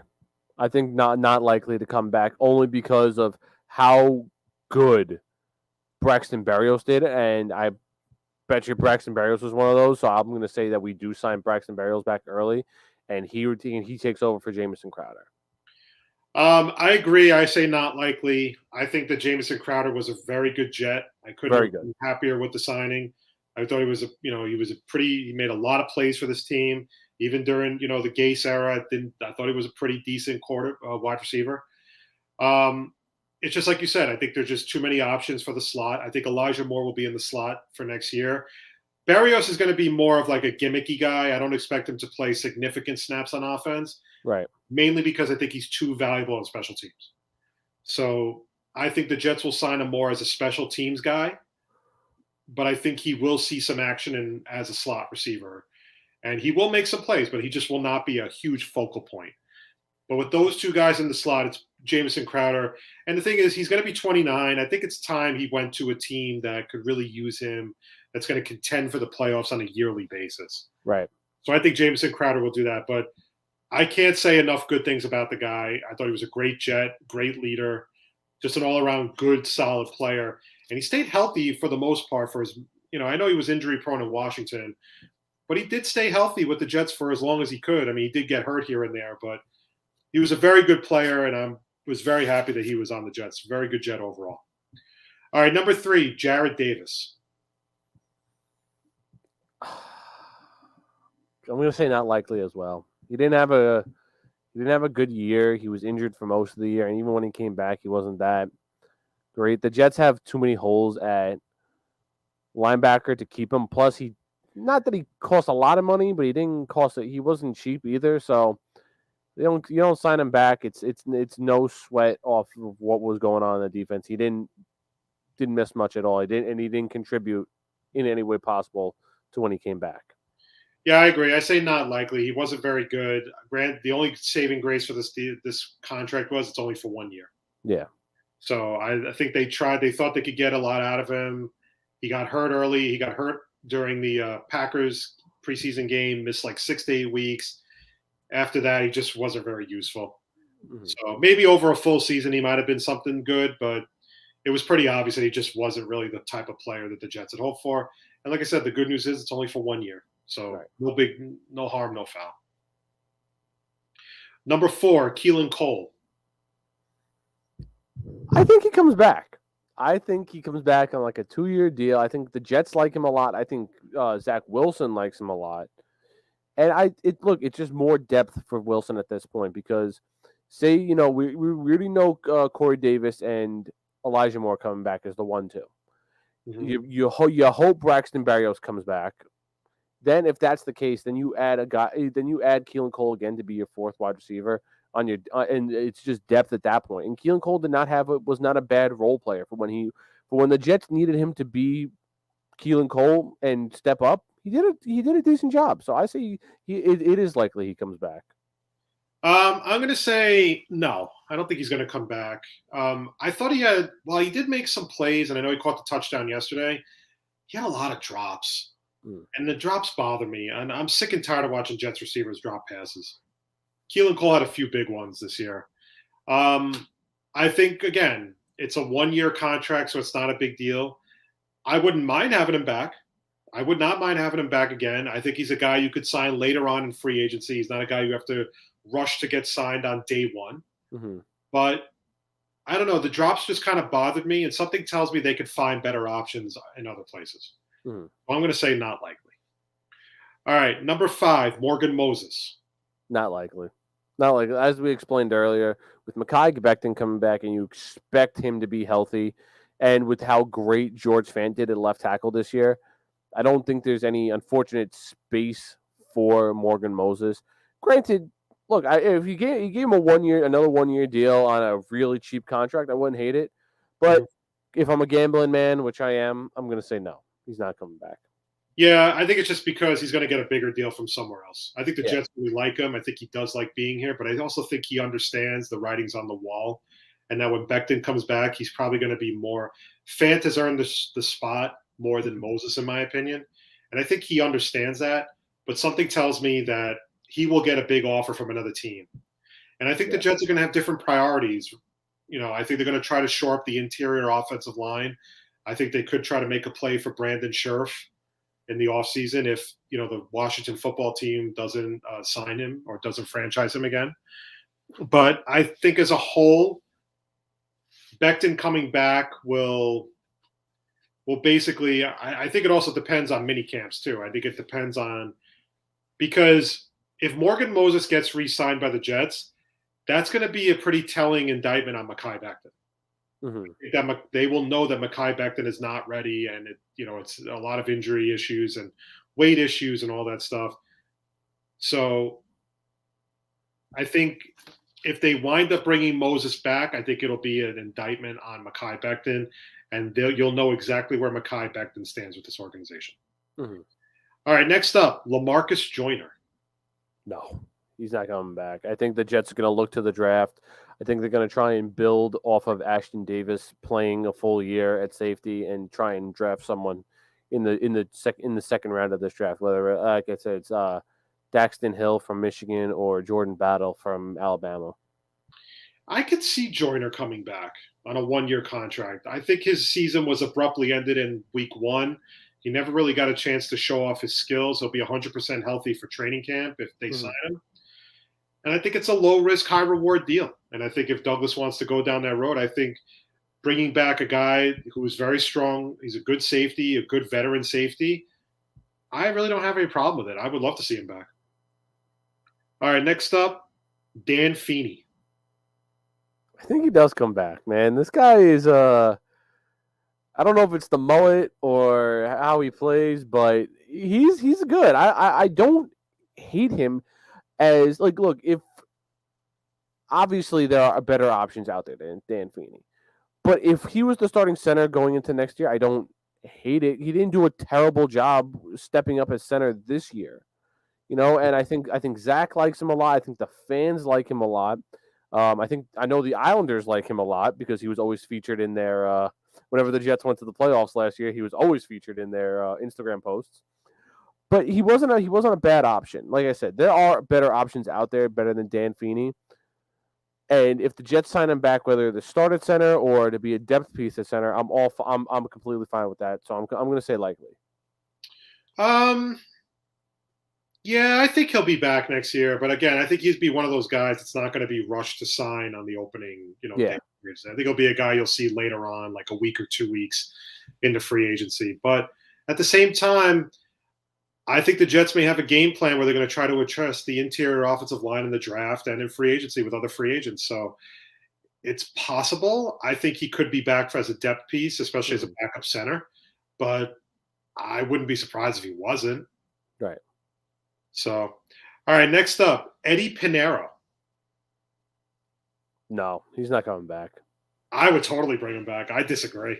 The Jets kicking situation is it's been a shit show for years now. Since the Jets got rid of Jason Myers, well, even that point, he was only on the team for 1 year. But either way, the Jets haven't had a good kicker since him, and that was 7 years ago.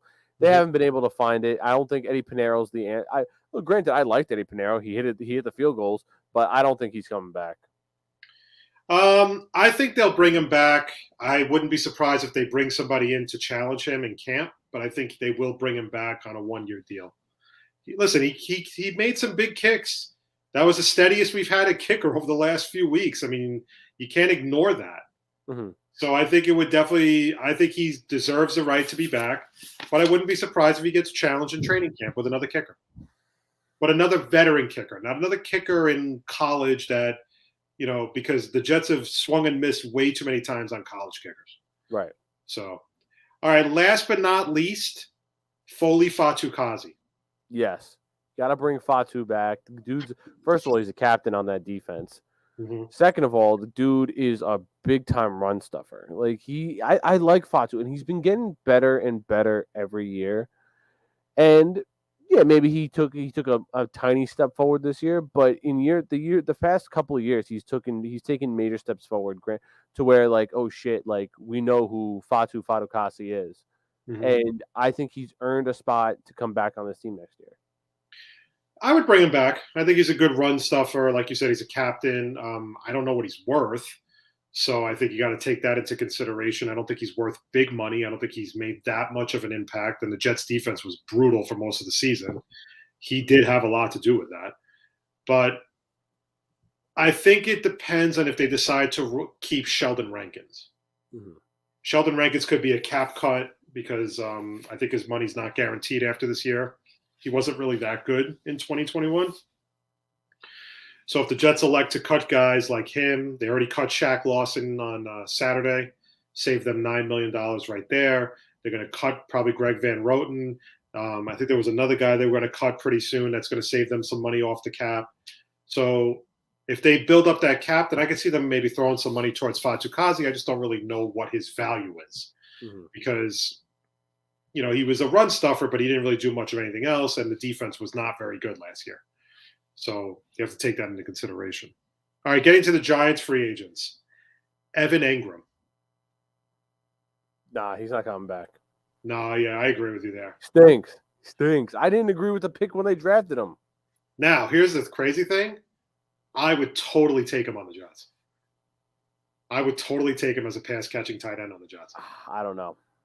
If you're trying to build the tight end room, then I think you take a flyer on him. If you're just going to go with him and nothing else, then no, I wouldn't agree with that. I think if you're looking to the free agency for tight ends, I think Mike Gesicki's got to be the guy to go after. If that's the case, you need a guy who can block, and he's not a good blocker. I would rather have Dalton Schultz from Dallas, and I think that Joe Jones will not be able to afford to keep Dalton Schultz. If that's the case for the Jets, if you want to go blocker, then by all means, go Dalton Schultz. But if you're going for a pass catching tight end who's better than Evan Engram, it's Gesicki. But yeah, to answer the question, no, Giants are not bringing back Evan Engram. All right, number 2, Will Hernandez. I think you got to, just because of the fact that your offense, you need 5 brand new offensive linemen, and considering how young he is and how you might be able to get him for a cheap deal because how bad he is, I think you bring him back just on that sole reason. Yeah, I mean, he hasn't really been that effective, but Nate Solder's a free agent too. You're probably not bringing him back. So my guess is you'll probably try to bring Will Hernandez back if you can. And hopefully he can get better hopefully he can get better. I mean, that's pretty much it. Because right now the only good offensive lineman you've had this year is Andrew Thomas. He's only given up 1 sack this year. So Jabril Peppers. Yeah. I'd say you bring back Jabril Peppers. He's been quietly getting better and better since he's been on the Giants, and like we said about Fatukasi, this guy's a captain on that defense. So he's not terrible. He's not great. He's not terrible either. He's a local guy too. He's from Jersey, so you might as well bring him back to at least be a leader and an anchor on that defense. Yeah, I like Jabril Peppers. I thought when he got to the Giants, he was a much better player with them than he was in Cleveland. The safety position is pretty loaded right now with them, with Xavier McKinney and Logan Ryan. But I think you can figure out a way to rotate him in, or if he becomes more of that hybrid, back. If the Giants don't bring him back, remember the Giants don't have a lot of money either. Yeah, they're really up against the cap right now. Don't be surprised if the Jets make a call on Jabril Peppers. I wouldn't hate Jabril, and you know what he is too. He's a good special teams guy as well. All right, last but not least, Lorenzo Carter. The linebacker, right? Yeah, that's who he is? Pass rusher, basically. I would bring back Lorenzo Carter just because he's not, again, same thing with Jabril Peppers. He's not bad. He's not great either. So, again, with as many holes as this defense has, you could easily get him for a cheap deal because he's not the greatest player in the world. So with, like you said, with how the Giants are up against the cap, and how you need players. Lorenzo Carter, he's not bad, he's not great, and you can get him for cheap. I say bring him back.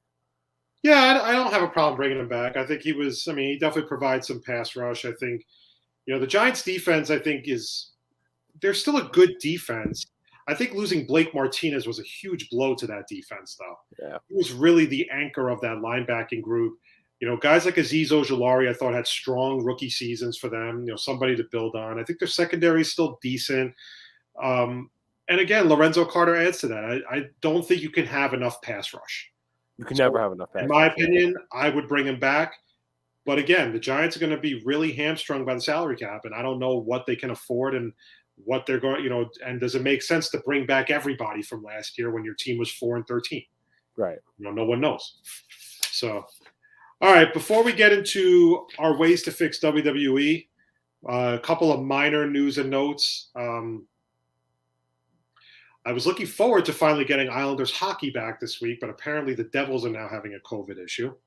So they're supposed to play the Islanders on Thursday, so the game might be postponed. This was according to Andrew Gross on his Twitter feed. So, friend of the program, Andrew Gross. Friend of the program, Andrew Gross. Very good point. Thank you for the correction. Look, at this point, the NHL's got to do something because the Islanders can't go another week without playing games. Right.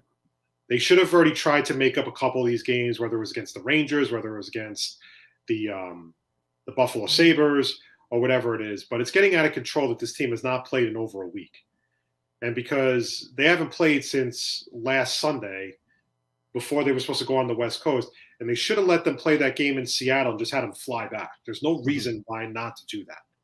So the NHL's really got to start kind of stepping in and rescheduling these games because enough is enough. The Islanders can't go more days without playing. It's ridiculous. It doesn't make any sense. The next game after that, I think, would be this weekend coming up when they play the Flyers. They have the Flyers coming into town and the Kings coming into town. And then after that, who knows? Mm-hmm. But right now, they have to get these games rescheduled. It's insane that the Islanders are going to play this overloaded schedule while everyone else is getting away with like a regular fluid schedule. So, but we'll see what happens. As of right now, the game is on. The Devils, according to Gross, have 7 positives on their roster as of right now.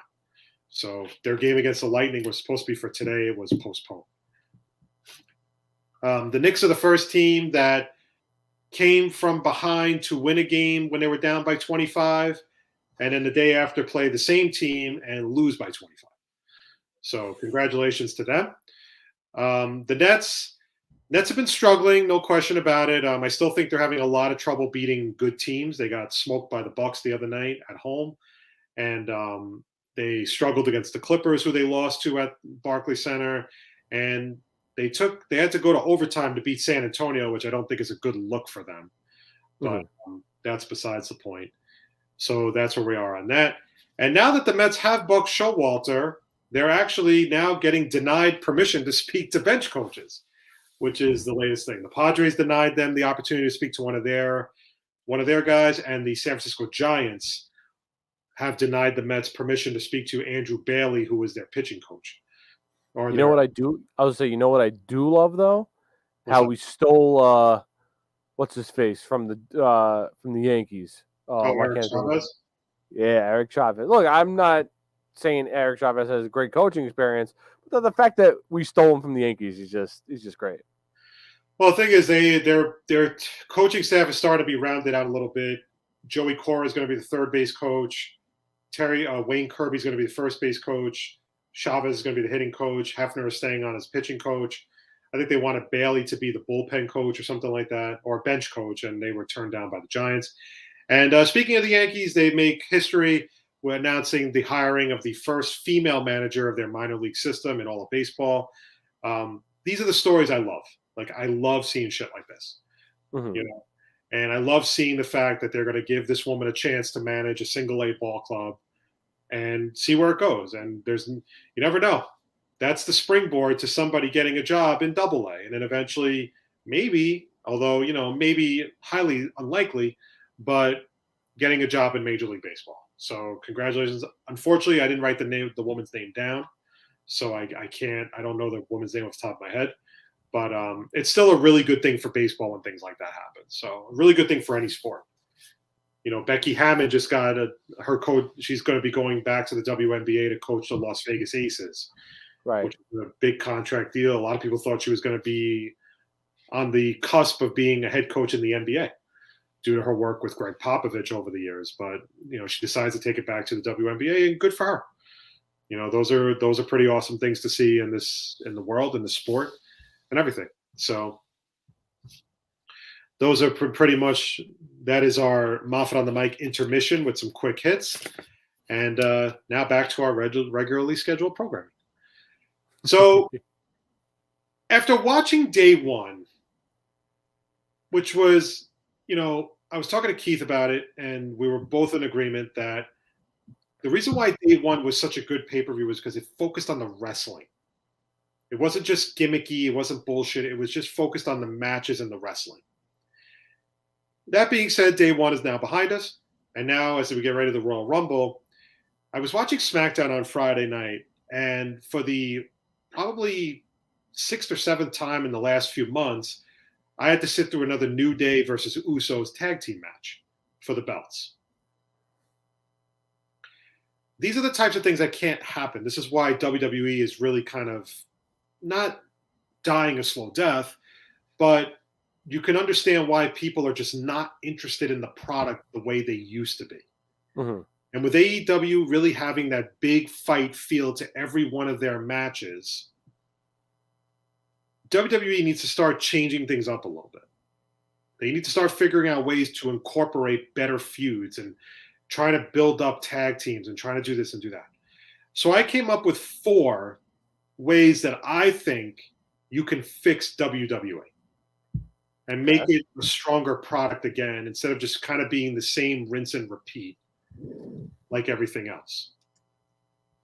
We were talking about at the beginning of the show about day one, how they give it to Brock Lesnar and everything. They give Brock Lesnar the Raw title, but it sounds like they're going to pivot to him basically going back to feuding with Roman Reigns, which could wind up meaning he loses the belt at the Royal Rumble to Bobby Lashley. And then Bobby Lashley goes on to fight whoever it reigns. So here are the 4 ways, in my opinion, you can fix WWE. You ready? Ready. All right, number 1. You eliminate the brand split for good.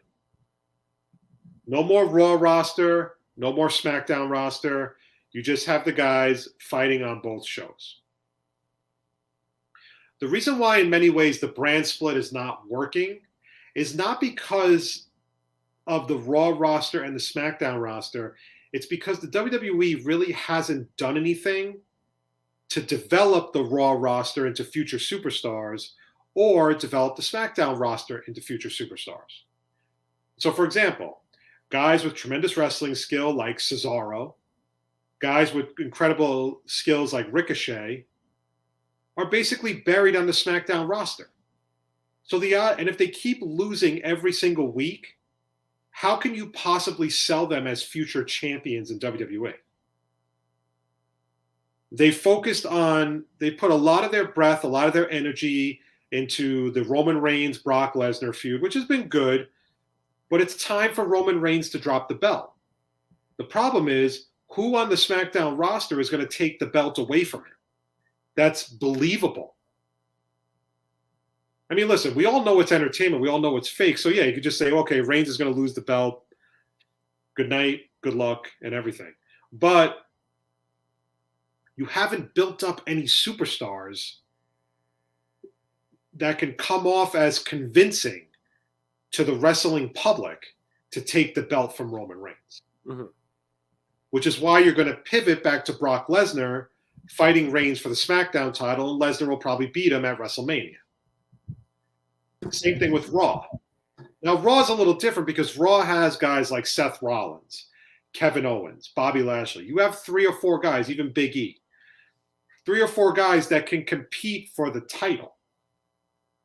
But something tells me just maybe ending the Raw, SmackDown rosters, having the guys fight on Raw, having the guys go to SmackDown, I think will make for better feuds. It will make for better television. and it will keep the fan base interested. Remember the Attitude Era? Stone Cold and The Rock and Undertaker and DX and all that, and the corporation and the corporate ministry, all that stuff. How awesome was it? You watched Raw and you were like, holy shit, Raw was so good. I can't wait till fucking SmackDown the next day. Right. And you went right into the feud on SmackDown the very next day. The next part of the story was being told. Right. That's what I want to see again. I think it would really do a lot. And it would give new opportunities to some of their other wrestlers who deserve them instead of being buried. I think by doing that, it's going to make the WWE a better product. But instead, if you just keep having the same matches every week on Raw and SmackDown, what's the fun in that? Right. It just does not make the show interesting. It doesn't give people the reason to go to watch Raw.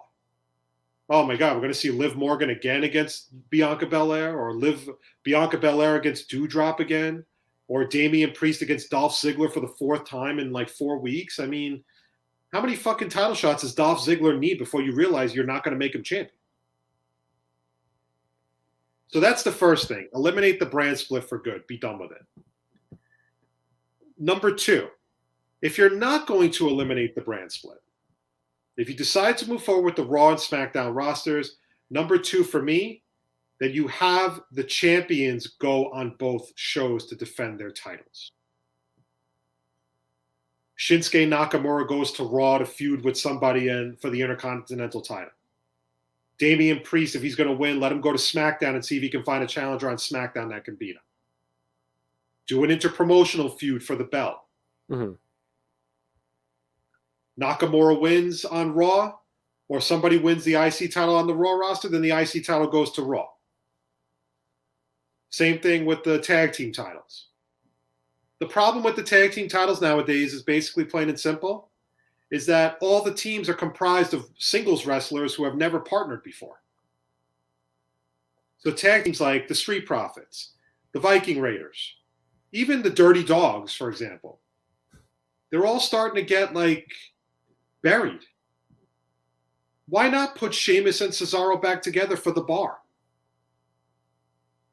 Why not have a faction with Cesaro, Sheamus, and Ridge Holland? Mm-hmm. I think WWE is just missing a golden opportunity to really put a shine on that tag team division. Alpha Academy. Shelton Benjamin and Cedric Alexander as the Hurt Business, if they wanted to go down that road again. Even Lucha House Party, while they're a gimmicky tag team, they're fun to watch in matches.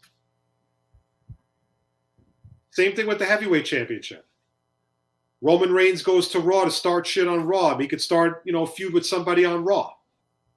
Kevin Owens or even Seth Rollins. For me, it's just a case of you have too many belts and not enough contenders. The tag teams that should be in the tag team division for the belts are all basically at the bottom of the barrel because they're all losing every week. Shinsuke Nakamura hasn't defended his title once in the last 3 or 4 months. What title does he have? Title. Oh. He's probably going to wind up going to Sami Zayn at some point. And then you have the women's tag team titles. They're never defended by Carmella and Zelina Vega. Because there's no women to defend it against. They completely botched the women's tag belts. I just think at this point you have to start looking at that from a perspective of like, okay, well, if you're not going to have Carmella and Zelina Vega defend them on Raw, defend them on SmackDown. I mean, I even hate the fact that the Royal Rumble is going to have Kelly and Lita and Mickie James. I don't need to see, or Michelle McCool. Do I really need to see all these, veteran hags coming back for matches? Like, give it to the NXT wrestlers. I said it last week when we talked about the women's division, and they completely botched this women's evolution that what they had, because legitimately 3-4 years ago, you had arguably the best women's division in all of professional wrestling. You know, it was by far better than anything, better than some of the men's rosters that were being put out on like Impact and New Japan and whatnot. But now you look at it, and it's like if your name isn't Charlotte, Sasha, Becky, or Bianca right now, they don't care about you. They do not care about you. And like I said, you could give Liv Morgan the belt. This is what I would do for the Rumble. I would have Liv Morgan win the belt, and then have her beat Becky Lynch at WrestleMania. Star is born, just like that. Yeah, no, that's the thing though. You have talented women on this roster still. You still have Rhea Ripley. I hate the Nikki Ash gimmick, but when she was Nikki Cross. Alexa Bliss is coming back. You have Liv Morgan. You have talented women still on this roster. It's just that, like I said, if your name isn't Becky, if your name isn't Sasha Banks, if your name isn't Charlotte, and if your name isn't Bianca Belair, they don't give a rat's ass about you, which is sad because, like we meant, like Liv Morgan is a 5-time WWE Women's Champion, but when was the last time she held the belt? Like 6 years ago. Like it's a shame that she hasn't held the belt in that long. Nikki Cross put on some incredible matches in NXT, and when she got to the main roster, it was terrible. Same thing with Rhea Ripley. Yeah, she the only reason she got the belt when she first got brought up was because Charlotte was hurt and they had nothing else really. So they gave her the pity belt, and now she's forced to tag with Nikki Ash. Terrible. And Liv Morgan has been nothing but fire the past couple months, and they've absolutely dogged her in not giving her a title belt. Because granted, yeah, you're not going to lose to Becky, but that's the thing though. Breaking news, by the way. Ooh. Yeah. We have new Raw Tag Team Champions. Who were the Raw Tag Team Champions? RK Bro. Oh, shit. Who'd they face? They have officially dropped the belts to Alpha Academy. I'm okay with that, I guess. I never liked the heel turn from Otis, but I mean... I didn't really mind it. I thought it was fine. I thought as long as it wasn't going to be something silly and stupid, but I think they've tried to be... They've kind of made him into like, an angry like SOB, and I think it's worked. I think I actually really do. I was just saying, I like Chad Gable a lot. I think he's a good wrestler. I'm not really too fond of his mic skills, really, but I mean, he makes up for it in the ring. And Otis, he's just a big oaf, and I'll always love Otis no matter what. But all right, number 3, reduce the number of house shows on the weekends. Okay. If those pictures that are circulating over Twitter when people take pictures of the audience at house shows is any indication, there is no way WWE is generating a profit.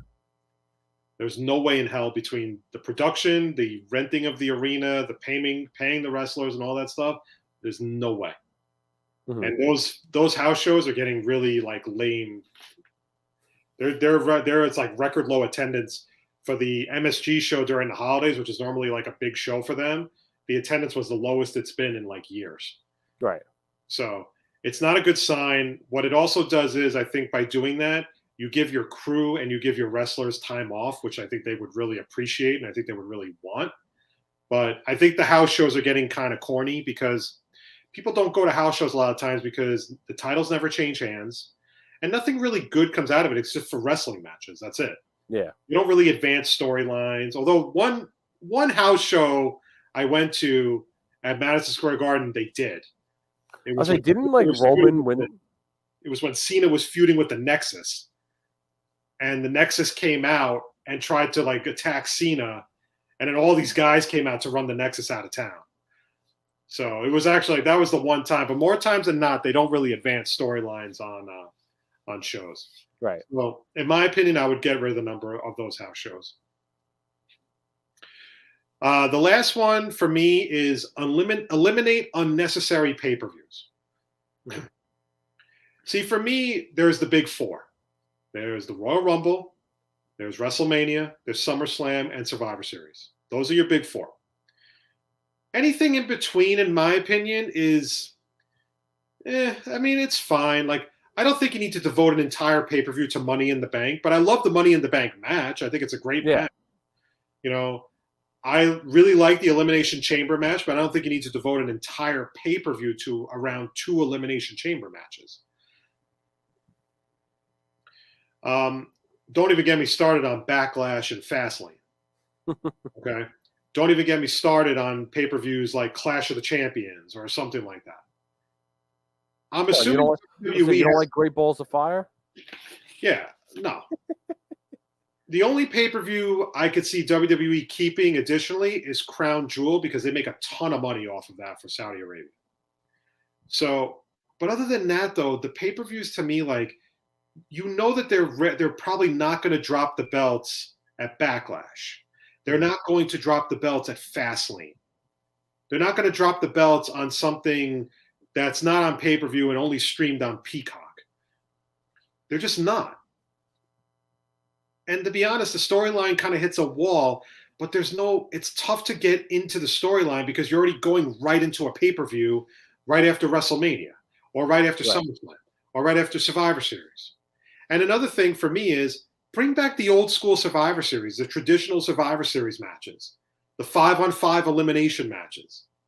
Those matches are awesome. They're so good. You don't have to. Survivor Series should be very special for Thanksgiving, like the Thanksgiving tradition, where you just do traditional Survivor Series rules.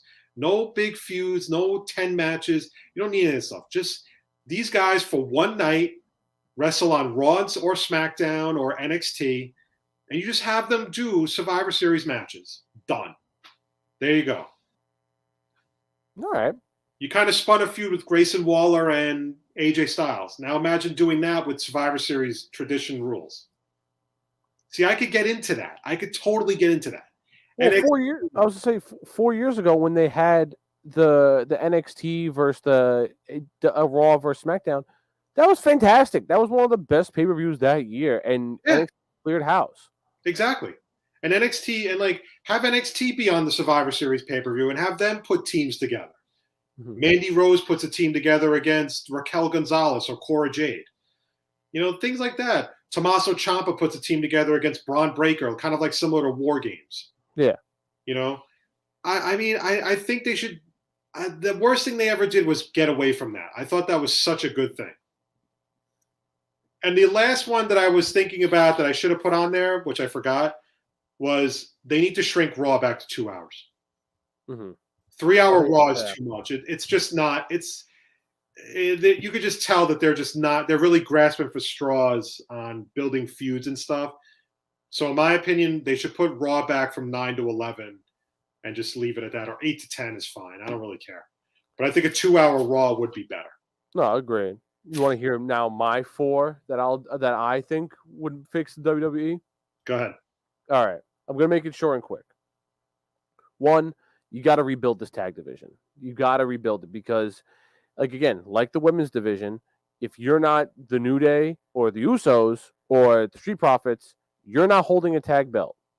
Granted that, they're forced, not forced now because it kind of goes well with Alpha Academy, but originally it was like you got rid of Heavy Machinery with Otis and Tucker only to put Otis in another tag team, and everyone liked Heavy Machinery, so that didn't make any sense to do that. But I mean, it's okay now. RK Bro, you're putting Randy Orton with Riddle because you have nothing else for Randy Orton at the moment. Like that Randy Orton should not be in a tag team. Randy Orton should be competing for the championship every single week. Well, it sounds like they're going to break up RK Bro, I think, with Orton. But I actually think that Riddle should be the heel, not Orton. Agreed. Yes. It would be better if Riddle was the heel. Exactly. Change it up a bit. And then you rebuild how good the Viking Raiders were, even though they have a stupid name. You should have the Viking Raiders face the Street Profits and just have them just leave it all in the ring, like just fucking kill each other in the ring for like a half an hour. Exactly. Kind of like what they used to do in NXT. Exactly. And then to even to build off of it, you can call up tag teams from NXT like the Grizzled Young Vets, Imperium, Mustache Mountain. Those are 3 solid tag teams that can easily rebuild your tag division and be like, oh shit, the Usos, the Viking Raiders, the Street Profits, Imperium, etc., etc., etc., and be like, oh shit, we got a pretty credible tag division now. That's my first thing. All right, go ahead. What's the next one? Second thing, I know people may not like this, but I always liked it when they had them. I think you got to bring back GMs, like legit GMs, not Adam Pearce and Sonya Deville. No, You bring back legit GMs like Eric Bischoff and Teddy Long, or Stephanie McMahon and whoever it was. Legit GMs. Or the anonymous Raw GM.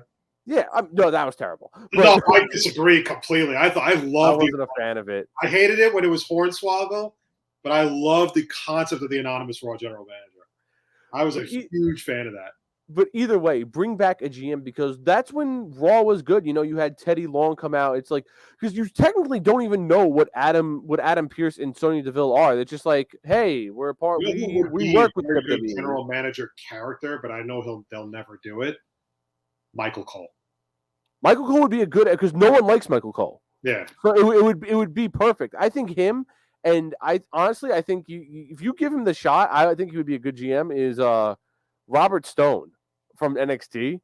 Mm-hmm. I like Robert Stone a lot. I think he's hilarious. I think he could be that asshole GM, and I think he would be a good spot. But you bring back the GMs, because even like you mentioned with Survivor Series, it's that person's going around and saying, hey, Seth Rollins, I need you to pick a team for me. Or, hey, Roman Reigns. Or, hey, Brock Lesnar, I need you to get a team together. I need you to defend my honor for SmackDown or Raw, whatever it is. All right, what's number 3? 3, when the Ruthless Aggression era was going on, you mentioned, it's kind of similar to how you mentioned cut back on pay-per-views. I don't think you really necessarily need to cut back on pay-per-views, but strictly assign certain pay-per-views to certain brands. Like Backlash is strictly a SmackDown pay-per-view. That way you can at least build up some talent. And then you say maybe, I don't know, Great Balls of Fire is Raw's pay-per-view. And then you have the Big Four where they all come together and Money in the Bank. I think if you assign it, it gives it, at least a little bit more time to build it in between, like a month and a half of, okay, yeah, we're building up a storyline between Randy Orton and Riddle. I would also consider starting storylines on Main Event. That's fine. Lower tier guys, like guys who don't really make it to the Raw shows or SmackDown. I think putting them on like Main Event and kind of building feuds through there, I think that might be pretty cool. Yeah. All right, what's your last one? Last one is, I mentioned it before and I mentioned it last week. You've got to rebuild this women's division. You really have to rebuild it, because it is a shit show right now. And I'm going to say it. I'll say it personally. The AEW women's division is better than what we've seen out of the WWE. Because like I said, if your name isn't Charlotte, if your name isn't Sasha, if your name isn't Becky, your name isn't Bianca, they don't care about you. At least over in AEW. Yeah, Britt Baker may have the title right now and she's held it for a while. But you're seeing the emergence of talent from girls like Thunder Rosa, Jade Cargill, Anna Jay, Penelope Ford, the Bunny. Like these all, they're at least getting a showcase of like, holy shit, like they can get a match. Ruby Soho, Chris Statlander. These women are actually good, and we're not getting able to see that because they're burying these women so far down on the roster that we don't care about them. Like again, Liv Morgan. She had 3 title shots against Becky Lynch. We're never going to see her again in the title shot ever again unless she wins the Rumble. Rhea Ripley, she's stuck in the tag division. Nikki Cross, stuck in the tag division. Zelina Vega, stuck in the tag division. Like it's pointless. And the girls that they do have that are the singles wrestlers, they're just going to get buried by one of these 4 girls, and it's absolutely terrible.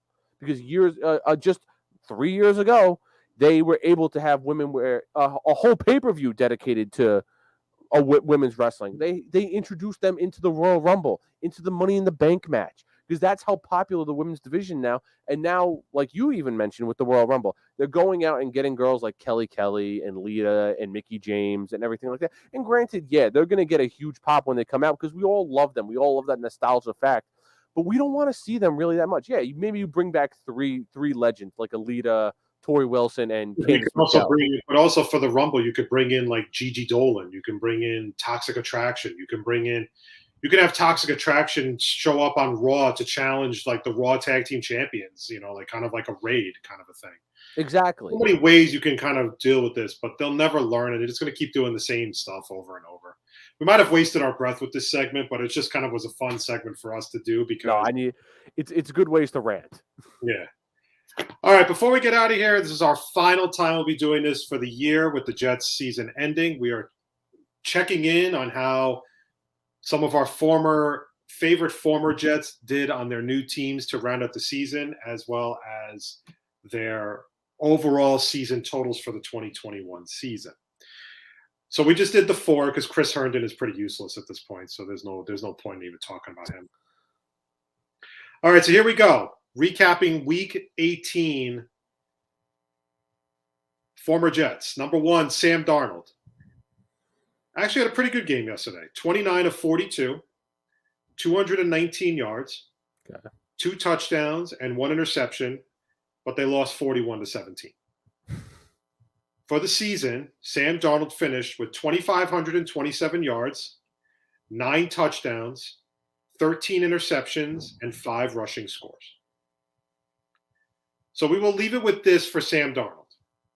The question is going to be at the end of the day, do the Panthers really feel that Sam Darnold is going to be the guy in 2022? Because they've already picked up his 5th-year option for $18 million.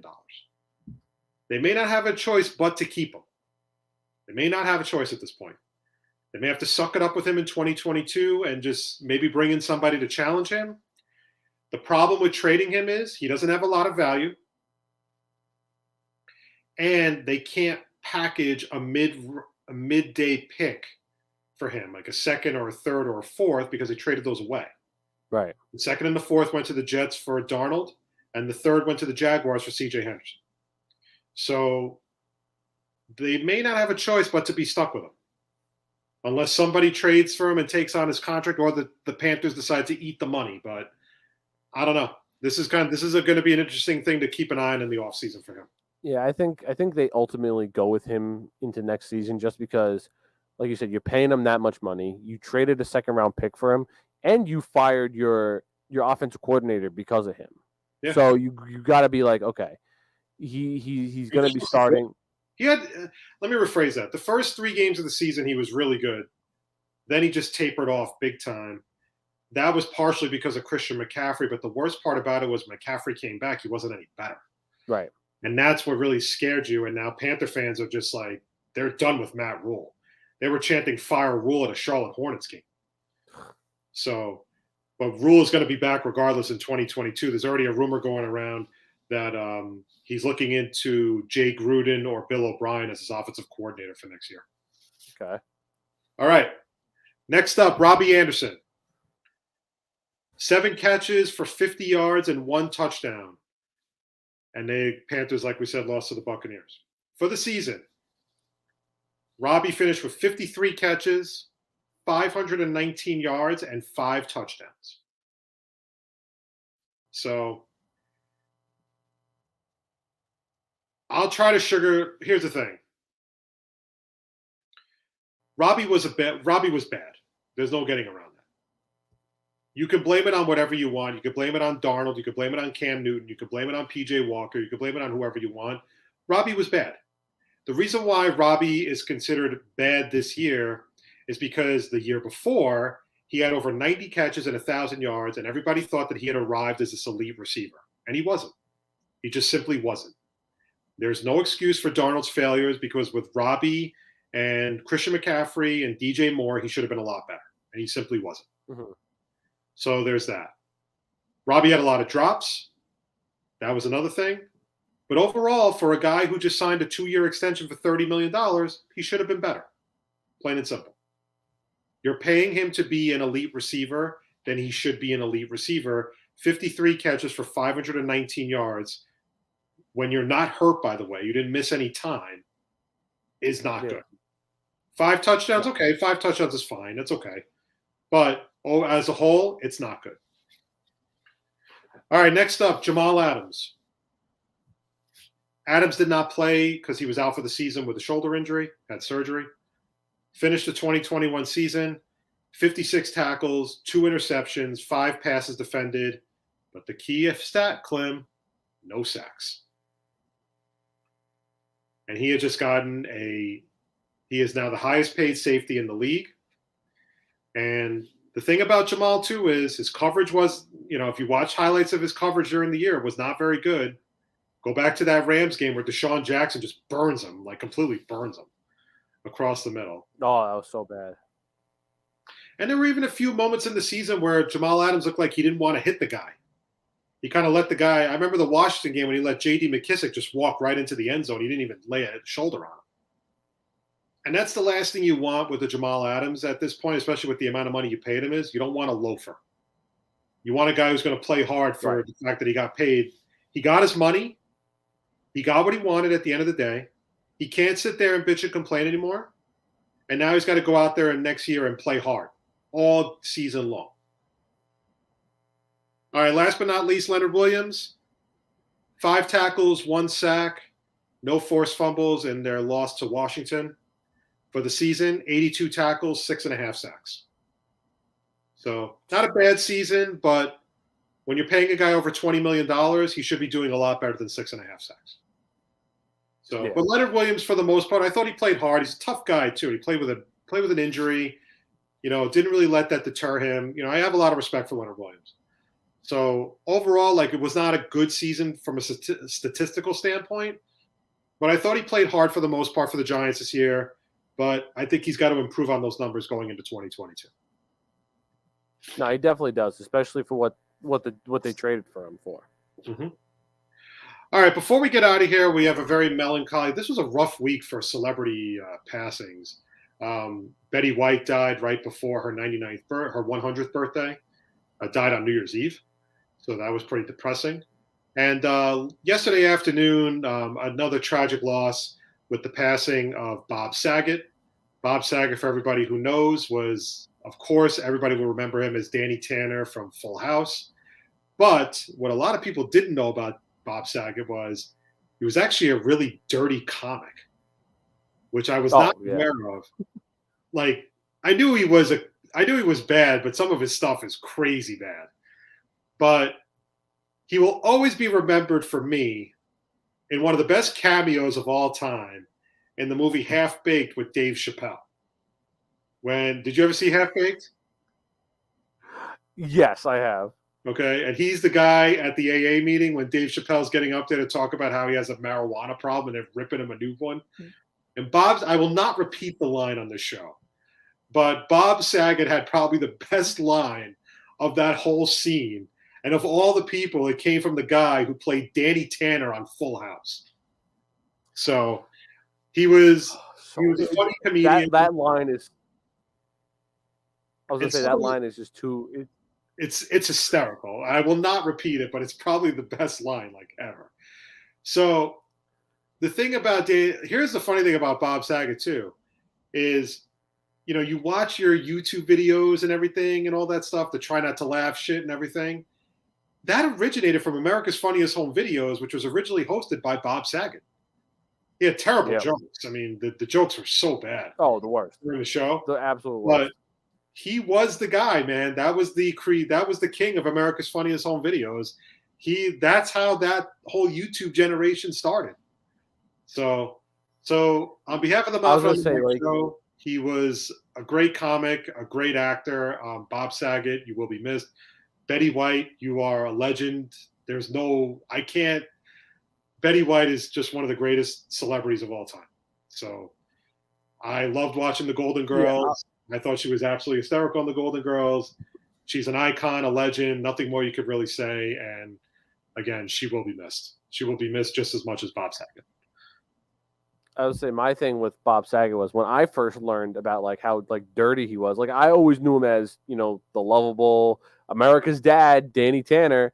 And then when I started watching Entourage, he made guest appearances in Entourage every now and again. And the way he talked and everything like that, I was like, oh my God. I had no idea he was that dirty of a guy. I had no idea. And then the more I looked up about him, I Googled him and watched some of his stand-up and his jokes and everything like that. I'm like, oh shit.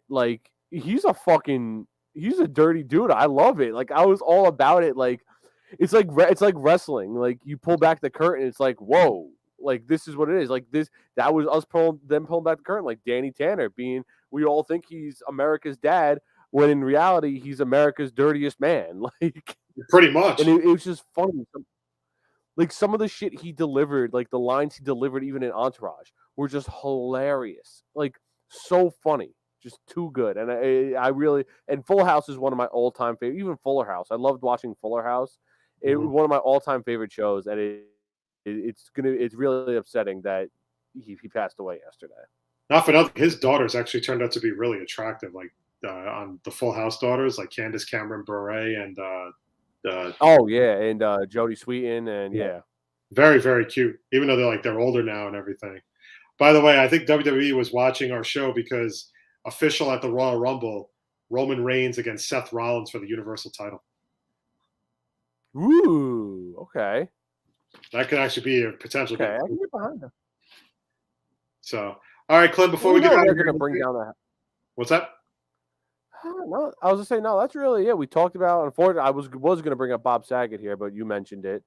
And honestly, other than that, other than honoring Bob Saget, I got really nothing else to say.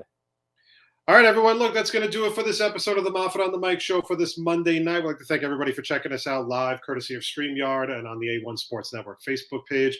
You can follow the show, as always, on Instagram at Moffett on the Mic and on my Facebook page as well. You can follow Klim in the A1 Sports Network on Instagram, Twitter, and Facebook. Klim, next Monday, are we doing a show? What's the deal? Potentially. All right, I'll take that as a no. I'll let you know. I'll take that as a no. So you can, like I said before, you can follow Klim in the A1 Sports Network on Instagram, Twitter, and Facebook. You can also subscribe to our show courtesy of Apple Podcasts or Spotify. Like, comment, and leave us a 5-star review because it makes us feel so special at the end of the day. On behalf of Klim, this is Craig. You've been watching the Moffett on the Mic show, listening to the Moffett on the Mic show as well. Everyone, wherever you are, stay safe. Have a great rest of the week. And we may be back next week. We may not. I don't know. Depends on Klim. So, again, wherever you are, stay safe. Enjoy yourselves. Wear your mask.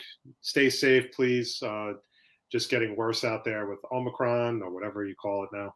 I'm just personally mentally exhausted by the whole thing. But enjoy the playoff games this weekend.